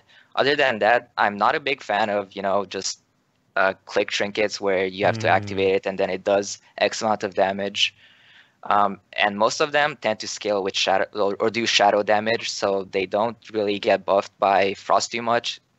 For Unholy, we might be looking at a new Draught of Souls where you do ridiculous amount of damage because your mastery affects it. But for Frost, I'm not really a too big fan of the trinkets in Tomb. Well, the one thing I was going to be curious about, I think the glaive trinket scales with attack power. So has Frost thought of anything with their 220 set bonus and the glaive trinket? Because if you can buff the crap out of yourself and then toss those glaives out. Yeah, it might become good. Again, it's going to come down to straight up numbers tuning. Sure. A lot of these trinkets that you just push and they do X amount of damage comes down to just how well they synergize with your spec. I haven't looked at too many trinket sims yet, but yeah, the glaive might be good. Other than that, I just hope Engine of Eradication will be a good trinket because it kind of promotes a little bit better gameplay because you have to actually be active to extend its duration and you actually have to look for the orbs. It's kind of an interesting design.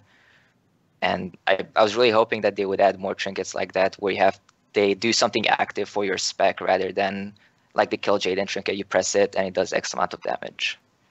Right, sure.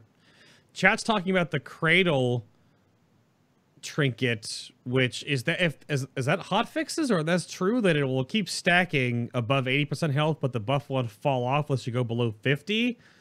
Because that could make it bad. So the Cradle seems all right? I mean, like, okay, if you're on a fight where there's not like a lot of crazy unavoidable AoE going out, that could be pretty good. But I mean, like, it seems like it's like barely better than like a stat stick, and then like if it ever falls off, you're done. Right. It's so maybe it'll be good, but I'm not like looking too forward to that for Unholy. Yeah. Maybe the Kill Jaden trinket will be good. It's shadow damage. Unholy gets mastery buff shadow damage. The engine seems really insane. There was quite a few polls where I had the buff over a minute. Sure. So I mean, like, it's pretty nice, honestly. And then it gives mastery, which is again a pretty good stat for Unholy. But for Unholy, I think like the biggest and the coolest new and interesting trinket is this really cool trinket called Convergence of Fate. This is a pretty good one. I can't, for some reason I can't find it on any of the bosses in Tomb, but it is a pretty good trinket. So no one, we'll see what Blizzard does with that. All joking aside, it does seem like it's going to probably be the best trinket, especially for Arbiter. I expect Blizzard to nerf it mid-progress. That's like their MO. Maybe they won't, but we'll see. That's fair. That's the problem with that trinket too. I brought that up, and for enhancement, I'm in a similar place. Because of the changes we have in 7.2.5 for enhancement, we can actually use the Maelstrom now. So having wolves on a woman at cooldown from Convergence of Fate is way better than 7.2 when we couldn't spend our Maelstrom. We couldn't really spend, unless you played like the nonsensical Fury of Air Overcharge spec, which, whatever. But now we can actually play it. So I'm in a similar boat. So we're taking Convergence of Fate and something else. But they might actually, if they think it's a problem, they might just destroy it from on high, and they'll nerf it to like 2 proximate for every spec, and it'll be like, this is garbage. But we'll see. Convergence and BTI for you. You have to go back to Nighthold and Yen. Don't talk about the bloodthirsty instinct, okay? It still sims so good for me at 880 flat. Don't quiet you. Yeah, I mean, who knows? If they make it so that it procs half as much, then like it'll be dead. But a lot of people want it to be dead. Yeah. I don't know. I kind of like it because it makes things line up a bit better. But I definitely think going forward, having a trinket from a previous raid being your best in slot is kind of problematic. And this might not even be a problem if it wasn't for some reason in this expansion. I don't know what it is, but raid trinkets just suck. Like maybe there's like 1 or 2 that are good, but like the overall theme on them is they're trying to make them really interesting, but they're really bad. And you see this directly. I brought this up again. I mean, this was the thing. Remember Ever Burning Candle? If there's any healers in chat right now, they're going to go like, oh, no, don't talk about it. From MOP, where it was that MOP or Warlords? Warlords. Where they made a trinket that was good, and it was way too good. And then the same thing I would say attributes right to the Arcano Crystal right now, where the Arcano Crystal, I have an 865 socketed, and it is better than any other trinkets I have right now, even up to like 915 eye level trinkets, because the other ones from raids are just like, they do things. And it's just such a weird power like plight between these trinkets and stat sticks right now, right? If anyone in chat is still going back to killing Mythic Helia, Mythic Guarum, hoping for higher eye rolled stat sticks, they drop the high ones. Or whenever you see a stat stick on your World Quest map, you're like, I gotta do that because it could roll up to, Odin's butthole. Like it's so high. So. Oh yeah, I think the intellect crit stat stick is like still a very wanted stat stick for for Holy Paladins. I know our Holy Paladins want it off of Helia, and I think we've seen maybe 1. Right. Yep. And looking at Unholy logs from this week, a lot of people are still using the Urn, which is just a stat stick that's guaranteed mastery. Yep. And yeah, stat sticks have been huge. Yeah, I feel like they definitely dropped the ball on that, where the stat stick should have been a good alternative. But I wouldn't be surprised. I would actually kind of implore them to just nerf all stat sticks by like 20-25%, because they're just too good and too consistent because they have no drawbacks. They give you primary and secondary stats, or in the case of the Arcano, all secondaries, which just is super inflated. But they're not going to do that. So whatever. We'll see. So let's talk about talents now then. Talents, and this can now bring into discussion your ring, the Seal of the Death Lord. Or is it Soul of the Death Lord? I think it is, not Seal. Isn't it Seal of Necrophantasia and Soul of the Death Lord, yeah. Yeah, Soul. So Jace, we'll start with you. We'll start with Unholy. You want to walk me through like what Unholy is looking like for talent builds and possibilities right now? So for the single target Arbiter build, it does seem like you're going to want to go into the Ebon Fever. And on the second row, you're going to want Pestilent Pustules. Some people are playing Blighted Rune Weapon. I think that's like more of a personal choice. I don't think there's really too much of a difference between them. Then the third row is the one that's like kind of like the most shocking is Unholy Frenzy is now the go-to. And the reason why that's the most shocking is because for the longest time it's been like this meme talent. It's like it's so bad. Like why would you ever take that over Castigator or Clawing Shadows? Like for the longest time in Nighthold, everyone was taking Clawing Shadows. And now the Unholy Frenzy is the thing because it gives you 100% more attack power when you pop wounds. And now attack power procs death coils, or the free death coil. So if you get like a lot of death coil procs in your opener with Arbiter, every death coil is now 45 runic power that goes towards the Arbiter. So it's like it's this really big thing. And now death coil just does so much more damage. Mm-hmm. Yeah, for sure. That's an interesting one. Wasn't Unholy Frenzy like the attack speed increase that it gave was only like 40% or something really small earlier on? It got wickedly buffed. It's 100% increased attack speed for 2.5 seconds. It used to be 1.5 second. I think in 7.15 they changed that, or was it 7.2 on one of the earlier patches?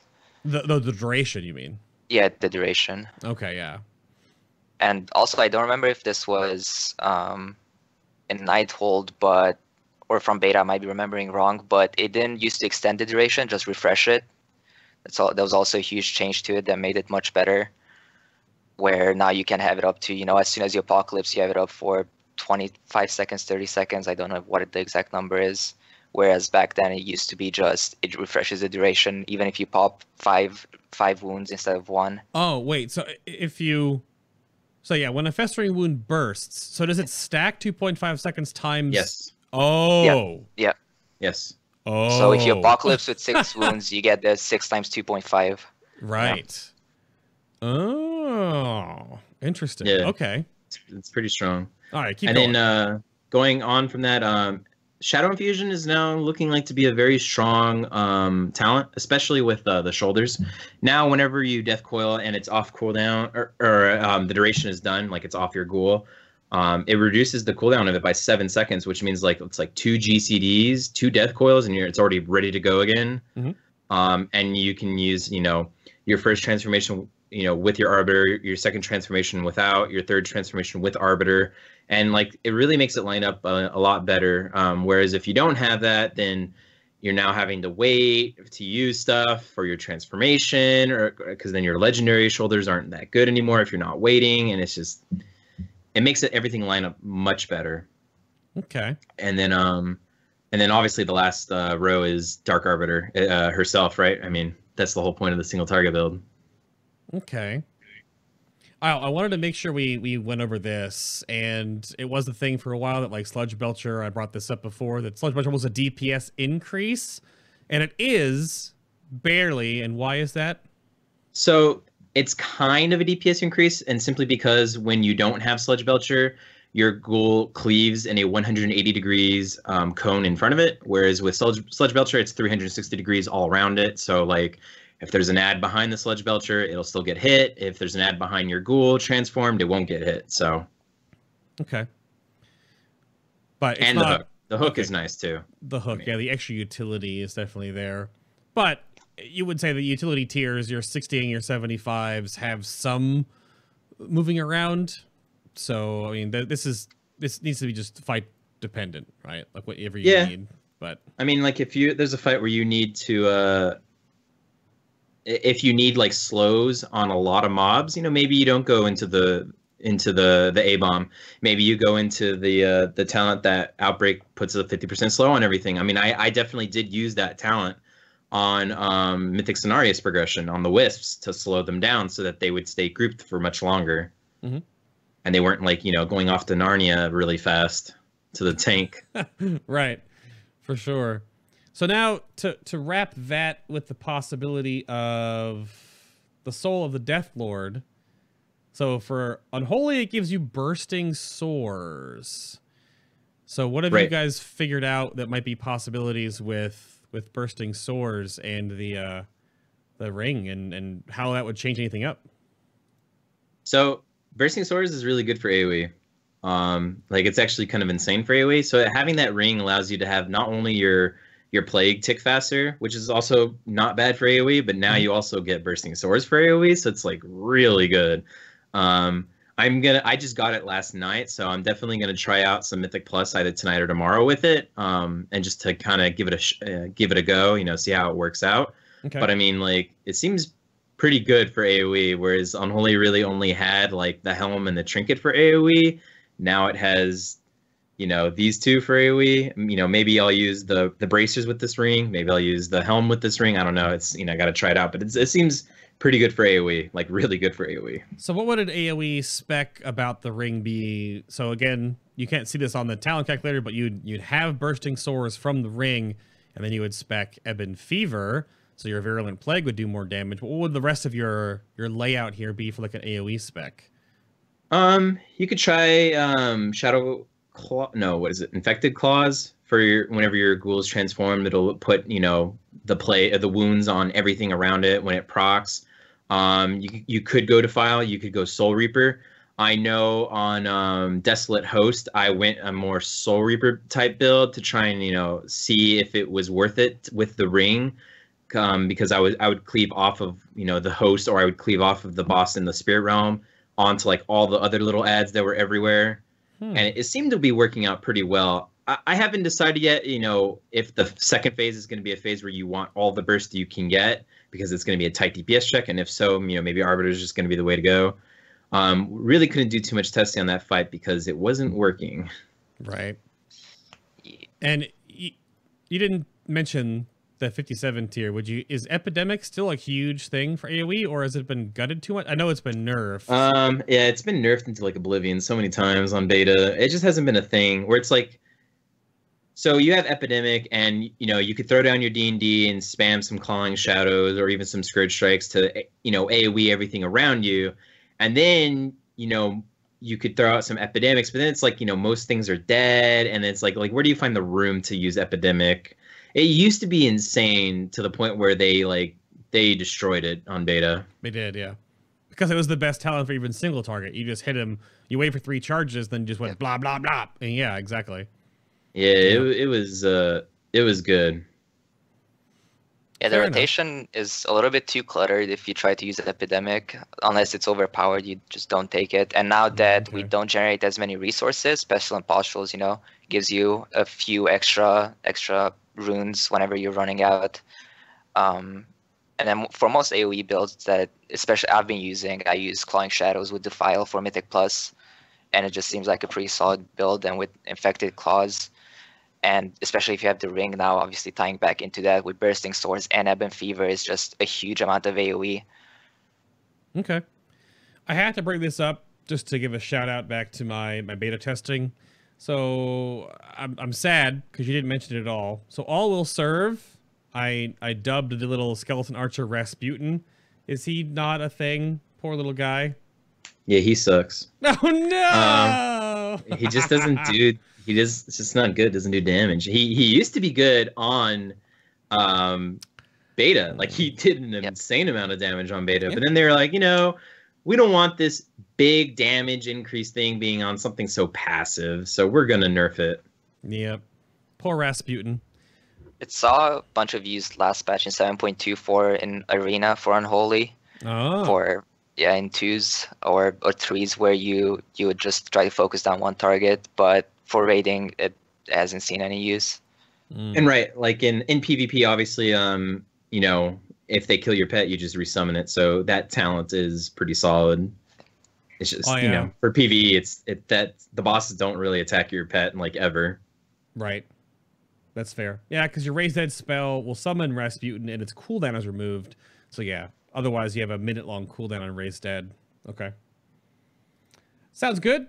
How about some Frost talent walkthrough stuff here real quick? Hyper, what we figured out here for Frost? For Frost, I don't think the single target, well, like I said, Frost was a very cookie cutter. This is what you use, and use this for single target, for AoE, for cleave, all situations, you pretty much use this.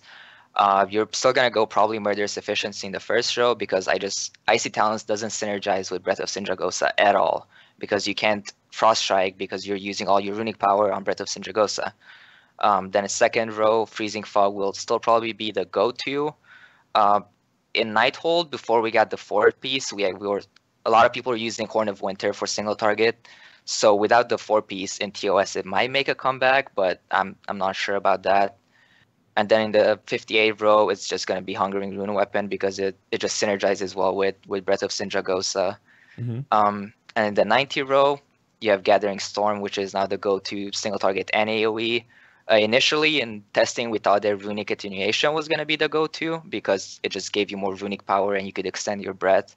But then on live, like the first week, everyone figured out that GS is just so strong. And then the last row is just going to stay Breath of Sindragosa for basically every situation. Right. And as far as the ring goes, like I said in the BTS podcast, it all depends on how strong the other talents are in the row, right? It gives you a free talent, but then if your other two talents are bad, then the ring is not good. For Frost, for pure burst AoE, you might be able to use Frostbite together with Gathering Storm for a huge burst of AoE, which will be nice on bosses like Harjatan, like Jace said, where you need to kill a large amount of small ads that don't live for very long, whereas on Unholy, you would have to ramp up your damage and spread it to all the ads. As Frost, you just have that instant burst damage where you can do a ridiculous amount of damage in a very short amount of time.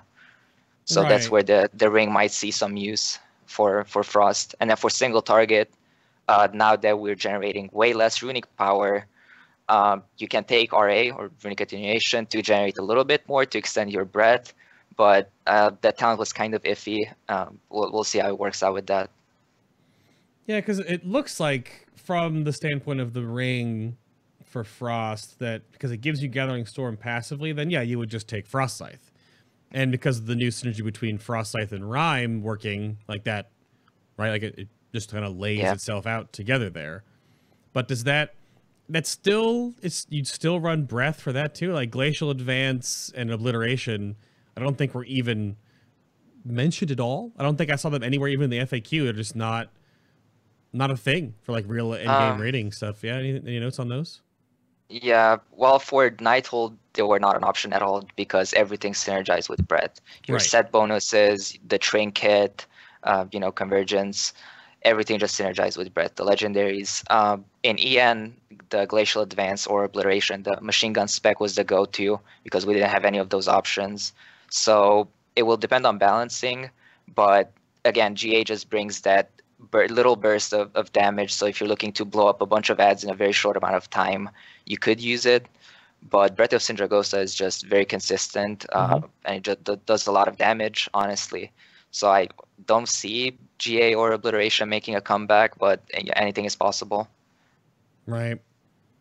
Yeah, Glacial Advance had a weird problem in beta where if you stood against walls, all the spikes would keep hitting the same place over and over and over and over and over again to summon all like 8 spikes or whatever.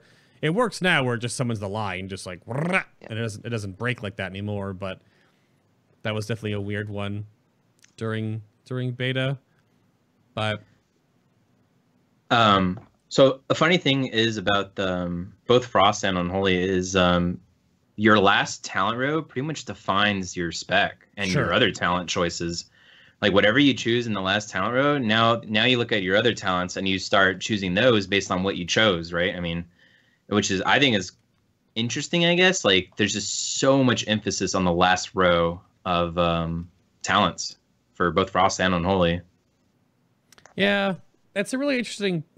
Like, I don't think every spec really has that. Like again, going back to Havoc sort of does.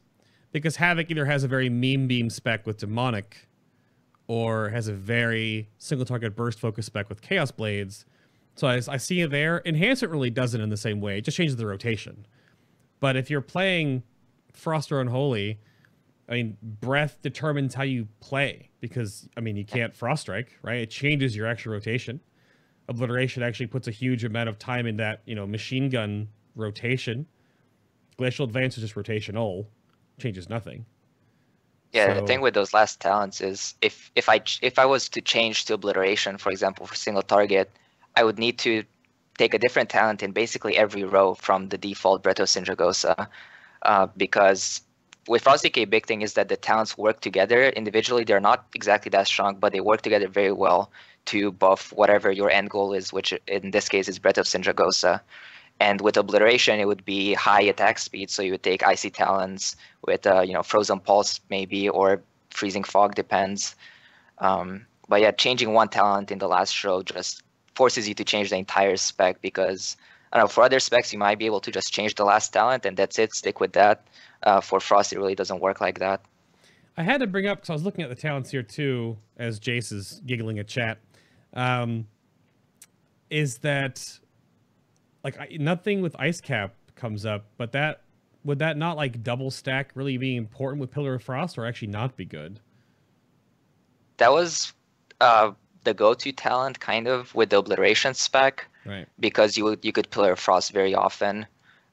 So you'd either take that or Avalanche for burst AoE. So any boss where a certain amount of ads spawn, that at a point you can just save your pillar a little bit and then pop it for that extra AoE. And then otherwise you would just take Ice Cap. With Breath of Sindragosa, I don't think it works well just because of how insane Hungering Rune Weapon synergizes with Breath of Sindragosa. Mm-hmm.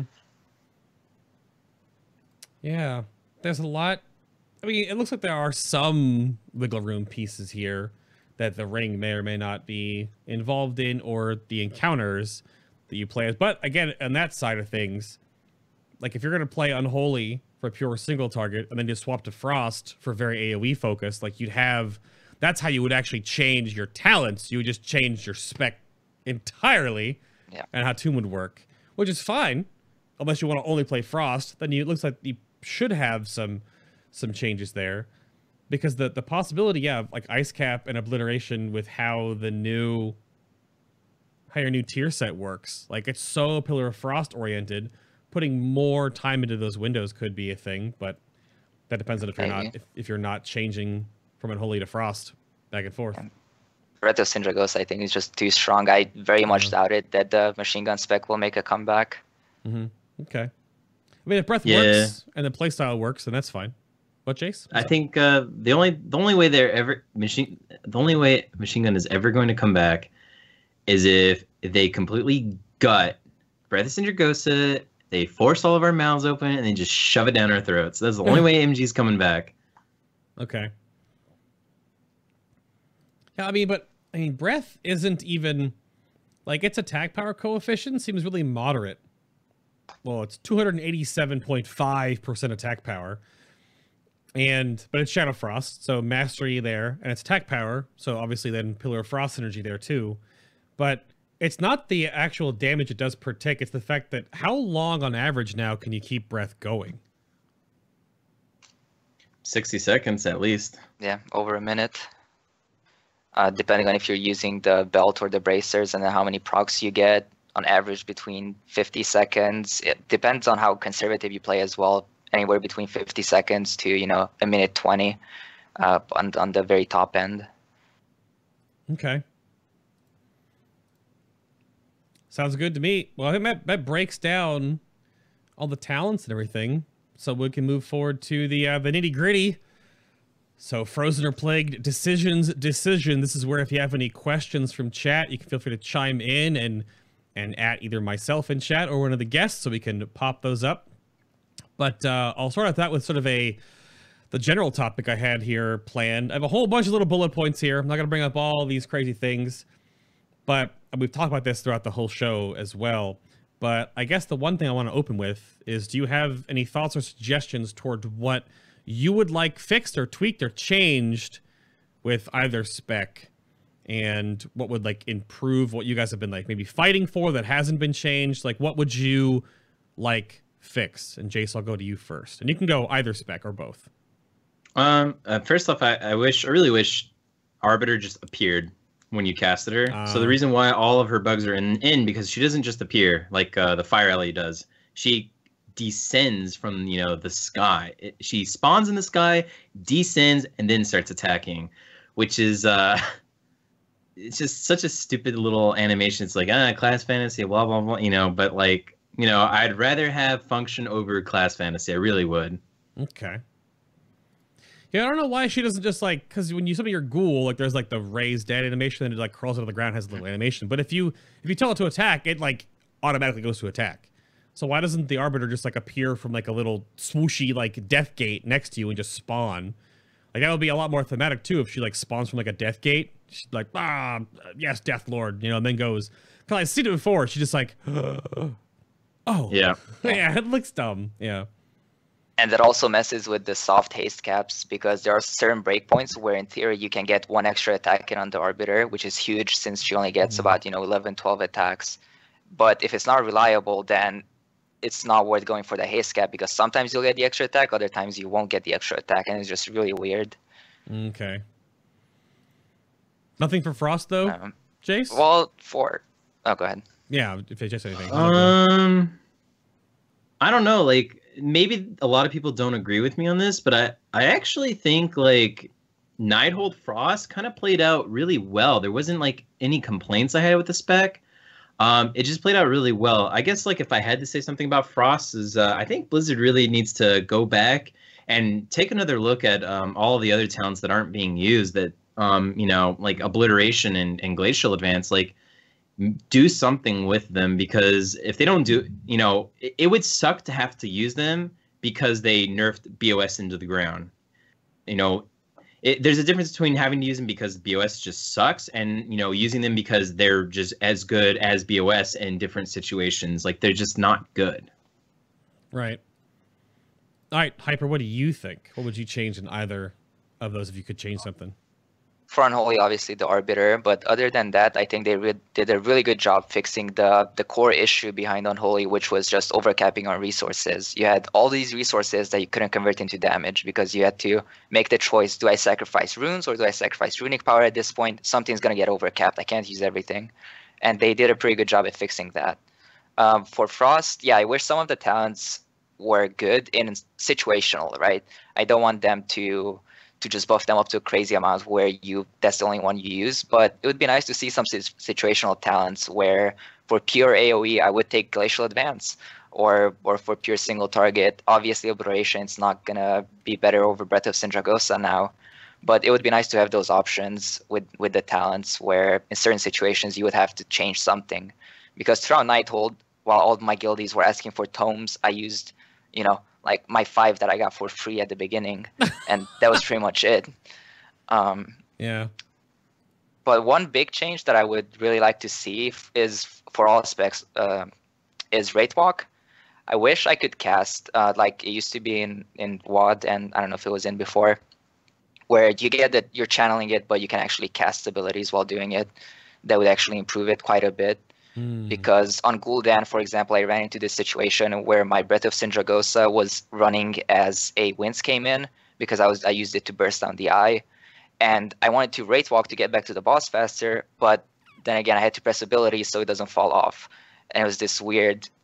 So fixing it where you can cast abilities while using it would be a huge change, honestly, for mobility. Yeah, that's a tough one, because there's a form over function debate there, because Wraithwalk, if you could cast during it, it would just be a really short-term sprint, right? Yeah.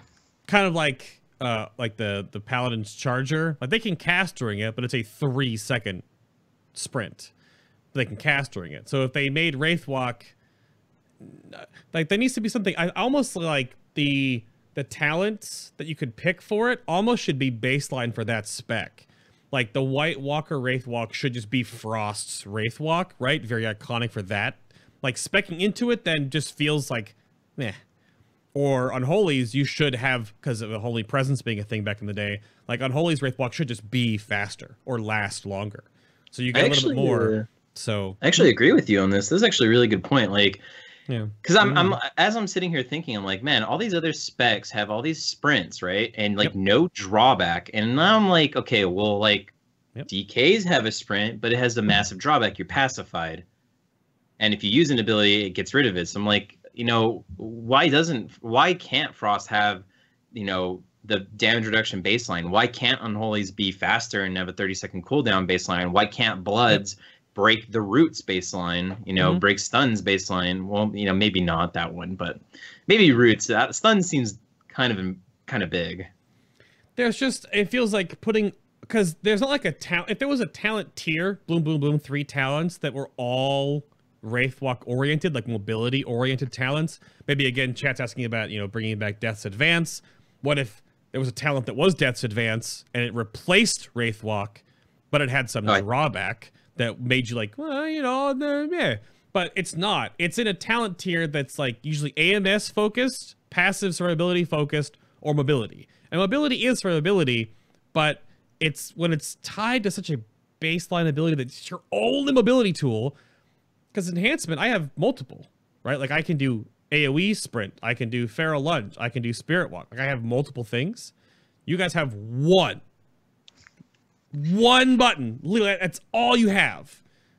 Yeah. So, well, and this goes back to Blizzard's whole idea for this expansion being about class fantasy. And some guy on Blizzard's team decided that DK class fantasy was, we're very slow, very immobile, but once we get on something, it's hard for them to get away. Well, surprise, that's not how it works in PvE or in PvP. Yeah. It's very easy to get away from us. So that class fantasy does not work.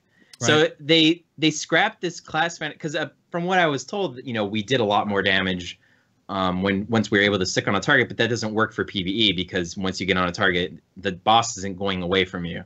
So they kind of like scrapped this idea of you just do more damage while you're on something, but they didn't also revert the change to our mobility problems. They're just like, we just got shafted. And it's like, right. I would love if DA came back. I would even be okay if it was just the increased movement speed on a 30-second cooldown, and you didn't have the passive where you can't be lowered, you know, below like 70% of max movement speed. I'd be okay if that part was, you know, was gone and it was just the 30-second on use. The other side of the thing, as you described this, is what if Death's Advance was your baseline movement speed, and that one talent actually transformed Death's Advance into a more powerful version, which was Wraithwalk. And then Wraithwalk had the perks and the power of it there, like the DRs or the longer duration, stuff like that, and it changed it. So you had a really small baseline one, which was usable, kind of like how Red Pallies, they have 1 charge of steed, or they can take 2. And obviously, double steed is ridiculous because it's mount speed. I mean, 6 seconds of 100% speed is way faster than like anyone else can move around, at least in that time, outside of like Flying Dragon Kick and nonsense monks. Because you can't always just fell rush whenever you want, because then you get DC'd. I hate that bug still exists, but. A totally different question here. Frozen asked earlier, could Breath of Sargeras gameplay be improved if Breath were changed to be a toggle ability like Blade Flurry for rogues? And I wanted to caveat that by saying, it exists on Enhancement Shaman. It's called Fury of Air, and it's awful. So, sure, Breath could be a toggle, but it would do shit damage. I don't think it'd be good. I mean, Breath has its own unique gameplay style, and I think it's fine the way it is. I think Breath is fine the way it is. I think the problem is the other 2 talents in that row just are so terrible. Yeah, and it would be extremely weird, because how would you even use it? Every time you get to 100 runic power, you activate it. Then as soon as you're empty, you deact, or it falls off. Yeah. And then when you get back to 100, that happens very quickly for DKs. You know, few abilities, you're up to 100, you're back down to close to 0. It fluctuates very quickly. So. Interesting idea, but I just don't see how it could work for Frost DKs, honestly. Yeah. Why does it have to be a drawback? Yeah. It seems like one of the things that probably will not stay Legion. I think if one of the things that will probably be most likely looked at will be in a like DK mobility, at least from like a thematic sense. Like, look at Arthas. He was very slow and lumbering all the time, right? We get it. Like, he usually slows other things. Like, and he's look at how he plays, like, in Heroes of the Storm. Like, landing a Howling Blast, landing that root is how he catches up to you. But he can get Death's Advance, which gives him the ability to not be slowed, snared, and he has, like, a short-term sprint, right? And there could be other ways to do it, but just turning you on to King Leoric, and the only way to move is King Leoric, and having a huge drawback is very...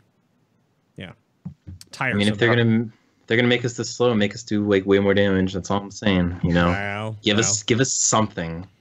How about And also, a lot of times, Wraith Walk you use to deal with mechanics, not especially in PvE. You don't use it to just get to the boss because you know that you have to use some sort of mobility to get out with flames or stack up to someone. So it's completely different than in how it's being used in PvP. Mm-hmm. Question from a Northern Man asks about, let's see where to go. How big of it is a thing to keep Virulent Plague on targets? Big. I mean, if you're taking a talent that makes it tick twice as fast and do more damage, like it's absolutely important, right? I mean, you want it up near 100% uptime. So I think it's pretty big. Yeah, you Thoughts should be in general. you should be looking at having close to 100% uptime, because single target, it's the second hardest hitting ability behind Arbiter, and especially now that you stack triple Virulent Plague relics if you get lucky, and it just does a ridiculous amount of damage. You should be looking at maximizing that uptime. Right. Everyone's talking about mobility still. I'm trying to find other. Yeah. We talked about relics a little earlier in the show. We went over 7.2 stuff. And let's see. Oh, wait. Since there are some undead mobs in the Broken Isles, do you feel blue about Control Undead not working? Does that not work? You can't... I guess. I don't know. I haven't tried that. Oh, you haven't used it. Okay. It's like... It's so whatever. I don't know. That... It used to be a thing back in MoP, in Skolo. Like, you would... Control Undead on... And even in... Scarlet Monastery, you would control like these different mobs that would just do so much damage, but I mean, it hasn't really been like a thing, especially as Unholy. As Unholy is not a thing at all in Legion. As Frost or Blood, you could control the Undead Kitty in BRH, and they used to do ridiculous amount of damage before they nerfed it. It's nice as Unholy, as Frost. I mean, is just a little bit of extra damage, but nothing crazy. Okay. You can still control stuff in lower Kara, like the Wraiths. Yeah. Blackrock Hold as well, too. Yeah, the Night Elves. Yeah, you get the Blade Dancer. Blade Dancer, In upper Kara, I'm pretty sure you can still control, unless they hotfixed it, the ghosts in the first pack. There's, on teaming, there's like 4 ads next to each other, 4 ghosts. God. Yeah. And you can control one of them. Yeah, that's pretty huge as well. She doesn't do much damage, it's just straight up removing her from the fight. Right. How about Jace? What's your favorite barbecue sauce? Oh God, man, there's just too many of them. There's too many to list. There's like most of my favorite barbecue sauces are like local made, so it's not like big chain barbecue sauces out there. But like his favorite type would be like something that tastes like normal barbecue sauce but has like that spicy punch to it. Fuck you, Nightcrawler. Wow. Gotta have the dorky answer in there too. And let's see, anything else? Oh, hey, best class mount quest chain. I mean, best class mount is debatable. Best class mount quest chain definitely goes to Death Knights. Holy crap, it's so good. You can't even argue with that. It's so good. Yeah. No, the DK one was insane. Yeah. I don't know. I think a lot of the mounts are pretty cool. I mean, like, for Unholy, Blood, and Frost, there's different summoning animations for them. Blood has like these blood bubbles like popping around it. Unholy has like this pestilence cloud crap going around it. I mean, that's all pretty cool. Shamans, it looks really cool, but I've heard some people hate actually like using it. No, I love my sperm tornado. Okay, then all right. The Demon Hunter one's kind of like whatever. I think the best one is clearly the Priest one, because when I'm on Broken Shores and a priest flies by, it's like a drive-by. It's like all these feathers just start going all over my screen. I'm like, what the heck is happening? Now the priest mount is you do the mount special when you can't take off, and it's just like glitter everywhere. Oh yeah. The best mount is obviously the Wilford Brimley owl that druids turned into. Oh God. The owl. He has the exact same mustache. Do it. Google it. Look at it. It's the same mustache. It's totally. I mean, the owl is fantastic, and you talk to Faye Bellina to change your flight form. So having Faye Face in WoW is super cool. Damn it, but yeah. There was another real. And then there's question. the paladin one. You know, you get another horse. The paladin one's really pretty though. It's crispy. It's one of the nicer horses in the game. The warlock one looks really cool. Yeah. The best mount animation definitely goes to Demon Hunter, because if you just spam mount and then cancel, you just yeah. Don't gift that. You're gonna gift that, chat. I know it. Do it. Do it. Yep. But let me see. Where else was there? People want to know what's behind you. God. There's a blue guy sitting behind you, Jace. I wonder what your opinion on what his opinion on DK specs is. So I have a lot of inside joke memes on the wall behind me. Sure. One of them is like a picture of Sark, and you know he's like the barbecue king. So I got a bunch of rib pictures up on the wall. I have a picture of Stitch saying "Go Unholy," so you know there's that. I linked that one in chat. So I mean that's what Stitch thinks. Everyone should just go Unholy. Mm-hmm. How about? Oh yeah, which is the which artifact appearance do you both use and do you prefer? Hyper, what do you prefer? I use the swords from Next 10. the ones that sheath on your back. I don't like calling people edgelords, but Hyper, I mean, there you go. Yeah, I'm the most basic when it comes to Frosty K I transmog. guess that's better. Yeah, your face. Yeah, okay. For Unholy, I'm using the artifact challenge, the red one, with the I think it was a Dragon Soul Dragon set, the red variation of it. Yeah. So I just got the Gul'dan mount on our last kill, so I was like, it goes nice with that, you know. What do you use, Jace? So I linked my armory in chat so they could look at my transmog, but I'm actually using the artifact challenge, but yellow. So when I first got the yellow one, I was like, this is so disgusting. Like, what would ever go with this? It looks terrible. And then I was randomly just looking through all my transmog sets, and it actually looks really good with the Paladin, the normal Paladin transmog set from TOT. It actually looks really good.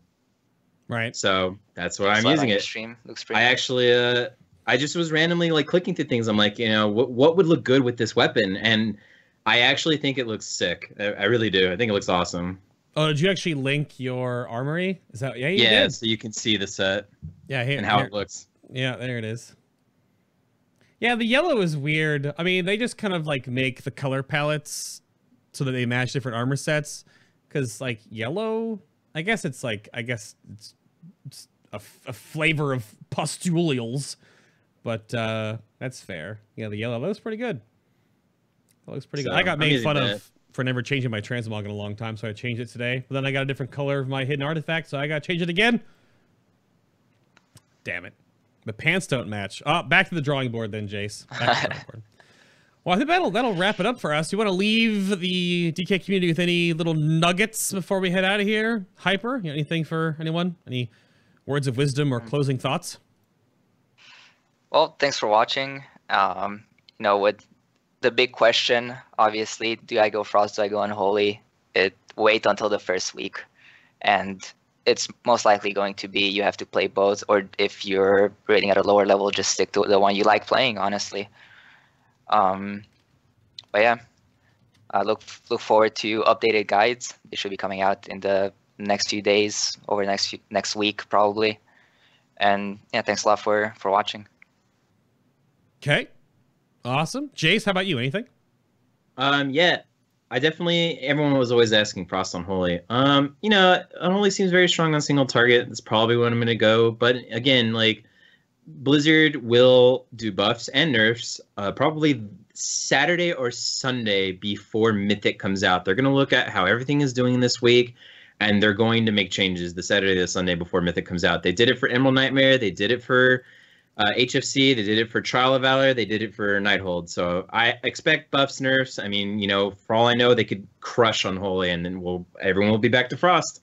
Or they could crush Frost, or they could buff Unholy. You know, no one knows what they will do. So stay tuned for that, I guess. Yep. There's going to be hotfix patch. There's already ones that are planned for Tuesday. And I'm sure there'll be ones on the 27th when Mythic TOS Tuesday unlocks. So just hold on to your butts. But I'm going to hit this button right here and close this show out. Well, thank you all very much for tuning in and watching episode number 144 of Final Boss TV. We do have 6 more episodes to go. Elemental Shamans are up next. The vote was done. After the next 3, then there's the final 3, which are Brewmaster Monk, Messenger Monk, and Enhancement Shaman. Sort of purposely left to the end, so we'll have 1 healer, 1 tank. That'll be the last 2 we do that can kind of catch up on how the healing meta and the tanking meta works, and then Enhancement Shaman before all that. But that's that for the show today. Thank you all for tuning in and watching. If you've missed any of the show today, be sure you can go check out any of the shows on YouTube. They're all listed there. Again, they're by years, so you can go back and check them out by the years that they were put out. Or you can go check the channel guide and go to the Legion Shows tab down here at the bottom. Hi, see my mouse? At the bottom here. This is going to be hopefully moved over to my new website version when this gets put up. But you can check out all of the shows that have been done and click the links to those. And when we start because it's the first pass of 2, when the second pass of Legion shows start, that every spec will be separated. There will be a new document for there. But that, you can check out those, of course. But again, around the table real quick to the guests today. There's Hyperion. You can go check out his YouTube channel, Hyperion29, and go bother him in Discord. But thank you for your time on the show today, sir. It was a pleasure to have you. Yeah, thanks for having me. It was awesome. And there's Jace. You can go bother him with his new and improved audio, because I told him how to use his mic properly on Jace DK on Twitch. Yeah, can't believe I didn't know that. I mean, you'll be surprised. You gotta listen to this and go like, oh, that's what I do sound like. Oh yeah, yeah, it's gonna be that's embarrassing. Whatever. It's fine. But you're not gonna. Are you streaming progress? So no. My guild does not allow streaming of progress. However, what I always upload the fights that night on YouTube. And okay. What I did for Nighthold is we killed like the first 3 bosses on Mythic, and people were still asking me a bunch of questions on them, and I quickly threw a video together with them, and then I just streamed that video, you know, over and over again, like how Blood Legion used to do it. So I'll do stuff like that, but it won't happen like, you know, live. All right. Well, good luck to whatever were awesome in your ridiculous nonsense coming up. And then I assume, Hyper, are you gonna make any like video stuff for bosses from your perspectives and stuff too? Yeah, I'm probably gonna put out the boss kills, and I might actually stream progress too. It's not gonna be at that high of a level. We're only US 88, I think, but it's still Mythic progress, you know. If you want to see it from a DK point of view, you can definitely check it out on my Twitch. Awesome. We got all the links, of course, will be down in the description box below if you're watching on YouTube. You can, of course, listen audio only on iTunes, Stitcher, and Google Play Music.